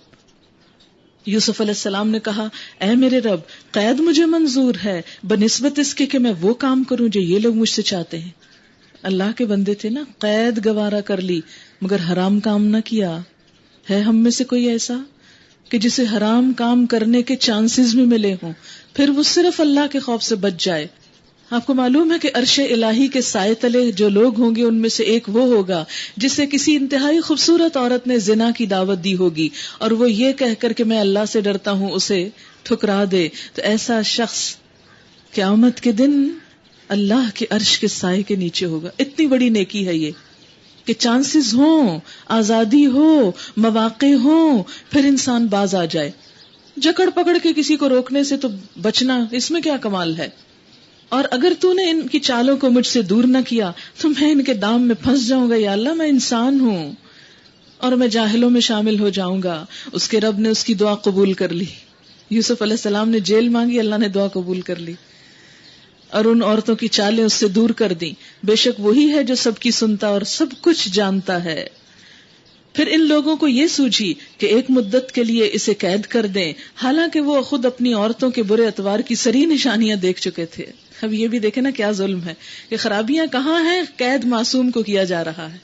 قید خانے میں 2 غلام اور بھی اس کے ساتھ داخل ہوئے. ایک روز ان میں سے ایک نے اس سے کہا، میں نے خواب میں دیکھا ہے کہ میں شراب کشید کر رہا ہوں. دوسرے نے کہا، میں نے دیکھا ہے کہ میرے سر پہ روٹیاں رکھی ہیں، پرندے ان کو کھا رہے ہیں. دونوں نے کہا، ہمیں اس کی تعبیر بتائیے، ہم دیکھتے ہیں کہ آپ ایک نیک آدمی ہیں. ہم دیکھیں نا، نیک شخص کو کہنے کی ضرورت نہیں ہوتی میں نیک ہوں، میں نیک ہوں، میں نیک ہوں، کیونکہ وہ نیک ہے تو نظر آ رہا ہے کہ نیک ہے. جیل خانے میں ہے، جیل میں اتنا اعلیٰ کردار. عموماً کیا ہوتا ہے کہ کوئی اچھا شخص بھی جیل چلا جائے تو وہاں سے برا بن کے نکل آتا ہے، لیکن جو حقیقت میں اچھے ہوتے ہیں وہ ہر جگہ پر اپنے آپ کو اچھا ہی ظاہر کرتے ہیں. وہ یہ نہیں کہتے کیوں اللہ تعالیٰ آپ نے مجھے جیل بھیجا تو اب میں تو پھر برا ہی بنوں گا. نہیں، مجھے برا نہیں بننا، خواہ میرے ساتھ کچھ بھی ہو. یوسف علیہ السلام نے کہا، یہاں جو کھانا تمہیں ملا کرتا ہے، یعنی جیل کا کھانا، اس کے آنے سے پہلے میں تمہیں ان خوابوں کی تعبیر بتا دوں گا. یہ ان علوم میں سے ہے جو میرے رب نے مجھے عطا کیے ہیں. کتنی خوبصورت بات ہے. وہی نہیں کہتے میں بڑا ماہر تعبیر دینے والا ہوں، نہیں، یہ علم مجھے میرے رب نے دیا ہے، یہ نعمت میرے رب کی طرف سے ہے. یہ ہوتے ہیں اللہ کے بندے، ہر چیز کے لیے اس کو کریڈٹ دیتے ہیں، اپنا کمال نہیں بتاتے. واقعہ یہ ہے کہ میں نے ان لوگوں کا طریقہ چھوڑ کر جو اللہ پر ایمان نہیں لاتے اور آخرت کا انکار کرتے ہیں، اپنے بزرگوں ابراہیم، اسحاق اور یعقوب علیہ السلام کا طریقہ اختیار کیا ہے. ہمارا یہ کام نہیں کہ اللہ کے ساتھ کسی کو شریک ٹھہرائیں، در حقیقت یہ اللہ کا فضل ہے ہم پر اور تمام انسانوں پر، مگر اکثر لوگ شکر نہیں کرتے. اے زندان کے ساتھیو، حالانکہ جیل میں آئے ہوں گے کسی جرم میں ہی آئے ہوں گے، ان کو بھی دوست کہہ کے پکارتے ہیں. اے دوستو، کتنا خوبصورت اخلاق ہے کہ مجرم کو بھی چور کہہ کے اور ڈاکو کہہ کے نہیں پکارنا. وہ تو ہے ہی، کہنے کی کیا ضرورت ہے، آپ اپنی زبان کیوں گندی کر رہے ہیں؟ آپ دیکھیں جب کوئی گالی دیتا ہے تو اپنا منہ گندا کرتا ہے، جب کوئی کسی چور کو بھی او چور کہہ کے پکارتا ہے تو اپنے آپ کو گندا کر رہا ہے. وہ تو جانا پہچانا ہے، تم اس کا نام لو. اے زندہ کے ساتھیو، تم خود ہی سوچو کہ بہت سے مختلف رب اچھے ہیں، یا وہ ایک اللہ جو سب پر غالب ہے، اس کو چھوڑ کر تم جن کی عبادت کر رہے ہو وہ اس کے سوا کچھ نہیں کہ بس چند نام ہیں جو تم نے اور تمہارے آباء و اجداد نے رکھ لیے. اللہ نے ان کے لیے کوئی سند نہیں اتاری. فرما روائی کا اقتدار اللہ کے سوا کسی کے لیے نہیں. اس کا حکم ہے کہ خود اس کے سوا تم کسی کی بندگی نہ کرو. یہی بالکل سیدھا طریقے زندگی ہے، مگر اکثر لوگ جانتے نہیں ہیں. اے زندہ کے ساتھیو، تمہارے خواب کی تعبیر یہ ہے کہ تم میں سے ایک تو اپنے رب شاہ مصر کو شراب پلائے گا، رہا دوسرا تو اسے سولی چڑھایا جائے گا اور پرندے اس کا سر نوچ نوچ کے کھائیں گے. فیصلہ ہو گیا اس بات کا جو تم پوچھ رہے تھے. اب دیکھیں کتنے عرصے سے یوسف علیہ السلام بھی جیل میں ہیں، وہ دوسرے لوگ بھی، وہ ان کے سر پہ سوار نہیں ہیں کہ ادھر آؤ میں تم کو تبلیغ کروں، ادھر آؤ میں تم کو واز کروں، ادھر آؤ میری یہ بات سنو، میری یہ بات مانو. کچھ نہیں، وہ صرف اچھے اخلاق کے ساتھ ان کے درمیان رہتے ہیں. اور جب وہ خود ان کی طرف آتے ہیں اپنے کسی کام سے تو ان کو کہتے ہیں اچھا ابھی کھانا آئے گا تو اس سے پہلے میں تمہیں تعبیر بتا دوں گا، بس صرف میری بھی ایک بات سن لو. اور اس موقع پر اللہ کی بات سناتے ہیں، اور بات بھی کیا، بس اللہ سے جڑ جاؤ. مختصر سی تبلیغ. ہمارا کیا حال ہے کہ جب تبلیغ کرنے لگتے ہیں تو بس چمٹ جاتے ہیں، پیچھا نہیں چھوڑتے جب تک کسی کو منا نہ بیٹھے. سر پہ سوار. یہ جبر کی بات نہیں، دین تو خوشی کی بات ہے. خوشی سے اللہ کے بندوں کو لے کر آئیں. جو آنا چاہتا ہے، اللہ نے پکڑ کے نہیں کسی کو اس طرف لگایا تو تم کیوں پکڑتے ہو کسی کو؟ مت پکڑو. لوگوں کو اللہ نے آزاد پیدا کیا، انہیں سوچنے سمجھنے دو، ان کے اندر اللہ کی محبت پیدا کرو. پیغمبروں کا یہی طریقہ رہا ہے، زبردستی انہوں نے کسی کو نہیں کھینچا. یہاں بھی حضرت یوسف علیہ السلام عرصہ دراز سے بیچ میں ہیں اور ہر وقت نصیحت اور ہر وقت پیچھے نہیں پڑے ہوئے. ہمارے لوگوں نے اس کو ایک پیشہ بنا لیا کہ جہاں ہوں بس کسی نہ کسی کو کچھ ضرور سنا کے اٹھے. تبلیغ صرف زبانی تھوڑی ہوتی ہے. آپ کسی سے اچھی طرح مل رہے ہیں، کسی کی خدمت کر رہے ہیں تو کیا آپ تبلیغ نہیں کر رہے؟ نبی صلی اللہ علیہ وسلم سے بولی ہوئی احادیث تو بہت کم ہے، زیادہ بڑا حدیث کا مجموعہ تو آپ کی سیرت اور آپ کا اچھا اخلاق اور کردار ہے، عمل ہے کہ جسے دیکھ کر لوگوں نے راستہ پایا. چراغ کو بول بول کے کہنے کی ضرورت نہیں پڑتی میں چراغ ہوں ادھر آؤ، وہ چمکتا ہے تو لوگ خود ہی آ جاتے ہیں. ہمیں بھی اس میں تبلیغ کی بہت بڑی حکمت ملتی ہے. پھر کیا ہوتا ہے، پھر ان میں سے جس کے متعلق خیال تھا کہ وہ رہا ہو جائے گا، اس سے یوسف علیہ السلام نے کہا اپنے رب شاہ مصر سے میرا ذکر کرنا، مگر شیطان نے اسے ایسا غفلت میں ڈالا کہ وہ اپنے رب سے اس کا ذکر کرنا بھول گیا. اور فلبث فی السجن بضع سنین، یوسف علیہ السلام کئی سال قید خانے میں رہے، کئی سال. کتنی بڑی آزمائش، گھر سے دور، رشتہ داروں سے دور، لیکن یہ مشقت کیوں کروائی گئی؟ تاکہ اپنے رب کو پہچانے. جب انسان سب سے کٹ جاتا ہے نا، دور ہوتا ہے، پھر اس کو موقع ملتا ہے اپنے رب سے جڑنے کا. اور جب تک انسان سب کے بیچ میں ہوتا ہے، شغل میلہ، اللہ تعالیٰ کے لیے وقت ہی نہیں رہتا. یہ اللہ کی حکمت تھی کہ مصر میں لائے، پھر اس کے بعد جیل خانے میں پہنچایا تاکہ ساری خرابیاں پتہ چل جائیں کیا کیا ہوتی ہیں معاشرے کے اندر، کیونکہ کل ان سے اب اصلاح کا کام لیا جانے والا ہے. ایک روز بادشاہ نے کہا میں نے خواب میں دیکھا ہے کہ 7 موٹی گائیں ہیں جن کو 7 دبلی گائیں کھا رہی ہیں، اور اناج کی 7 بالیں ہری ہیں، دوسری 7 سوکھی. اے اہل دربار، مجھے اس خواب کی تعبیر بتاؤ اگر تم خوابوں کا مطلب سمجھتے ہو. لوگوں نے کہا یہ تو پریشان خوابوں کی باتیں ہیں اور ہم اس طرح کے خوابوں کا مطلب نہیں جانتے. ان 2 قیدیوں میں سے جو شخص بچ گیا تھا اور اسے ایک مدت دراز کے بعد بات یاد آئی، اس نے کہا میں آپ حضرات کو اس کی تعویل بتاتا ہوں، مجھے ذرا قید خانے میں یوسف کے پاس بھیجو. اس نے کہا اب وہ قید خانے میں پہنچتا ہے، جا کر کہتا ہے یوسف اے سراپا راستی، اے سچے انسان. تعبیر سچی بتائی تھی نا، اے سچے انسان. سچائی کس طرح دلوں میں گھر کرتی ہے. مجھے اس خواب کا مطلب بتاؤ کہ 7 موٹی گائیں ہیں جن کو 7 دبلی گائیں کھا رہی ہیں، 7 بالیں ہری ہیں 7 سوکھی. شاید کہ میں ان لوگوں کے پاس واپس جاؤں، شاید کہ وہ جان لیں. یوسف علیہ السلام نے کہا 7 برس تک لگاتار تم لوگ کھیتی باڑی کرتے رہو گے. اس دوران میں جو فصلیں تم کاٹو ان میں سے بس تھوڑا سا حصہ جو تمہاری خوراک کے کام آئے نکالو، باقی کو اس کی بالوں میں ہی رہنے دو. فوڈ پریزرو کرنے کا کتنا بہترین طریقہ یوسف علیہ السلام نے بتایا کہ دانہ الگ نہیں کرو بھوسی سے. پھر 7 برس بہت سخت آئیں گے، اس زمانے میں وہ سب غلہ کھا لیا جائے گا جو تم اس وقت کے لیے جمع کرو گے. اگر کچھ بچے گا تو بس وہی جو تم نے محفوظ رکھا ہو. اس کے بعد پھر 1 سال ایسا آئے گا جس میں باران رحمت سے لوگوں کی فریاد رسی کی جائے گی اور وہ رس نچوڑیں گے. بادشاہ نے کہا اسے میرے پاس لاؤ، مگر جب شاہی فرستادہ یوسف علیہ السلام کے پاس پہنچا تو اس نے کہا اپنے رب کے پاس واپس جا اور اس سے پوچھ کہ ان عورتوں کا کیا معاملہ ہے جنہوں نے اپنے ہاتھ کاٹے تھے، اب وہ کیسی ہیں. میرا رب تو ان کی مکاری سے واقف ہے. اس پر بادشاہ نے ان عورتوں سے دریافت کیا تمہارا کیا خیال ہے اس وقت کا جب تم نے یوسف کو رجھانے کی کوشش کی. ایک نہیں سب پیچھے پڑ گئی تھی. سب نے یک زبان ہو کر کہا ہاشا للہ، ہم نے تو اس میں بدی کا شائبہ تک نہ پایا. عزیز کی بیوی بول اٹھی اب حق کھل چکا ہے، وہ میں ہی تھی جس نے اسے پھسلانے کی کوشش کی تھی، بے شک وہ بالکل سچا ہے. پورا الزام جب دھل گیا تب یوسف نے کہا اس سے میری غرض یہ تھی کہ عزیز یہ جان لے کہ میں نے در پردہ اس کی خیانت نہیں کی تھی. وَأَنَّ اللَّهَ لَا يَهْدِي كَيْدَ الْخَائِنِينَ، اور یہ کہ جو خیانت کرتے ہیں ان کی چالوں کو اللہ کامیابی کی راہ پہ نہیں لگاتا. خیانت ایمان کے منافی ہے. آپ دیکھیں کہ نبی صلی اللہ علیہ وسلم جب ہجرت کر کے تشریف لا رہے تھے تو اس وقت آپ نے امانتیں یہ نہیں کہ ساتھ لے آئے ہوں، امانتیں ساتھ نہیں لائے، بلکہ حضرت علی رضی اللہ تعالیٰ عنہ کو حکم دیا کہ وہ ان کے گھر پر رہیں اور لوگوں کی امانتیں واپس کر کے تشریف لائیں. تو اس سے کیا پتہ چلتا ہے کہ امانت میں خیانت ایک مومن کا شیوا نہیں ہو سکتی. نبی صلی اللہ علیہ وسلم کو اسی لیے الصادق اور الامین کہا جاتا تھا. وآخر دعوانا ان الحمد للہ رب العالمین. سبحانک اللہم و بحمدک نشہد ان لا الہ الا انت نستغفرک و نتوب الیک.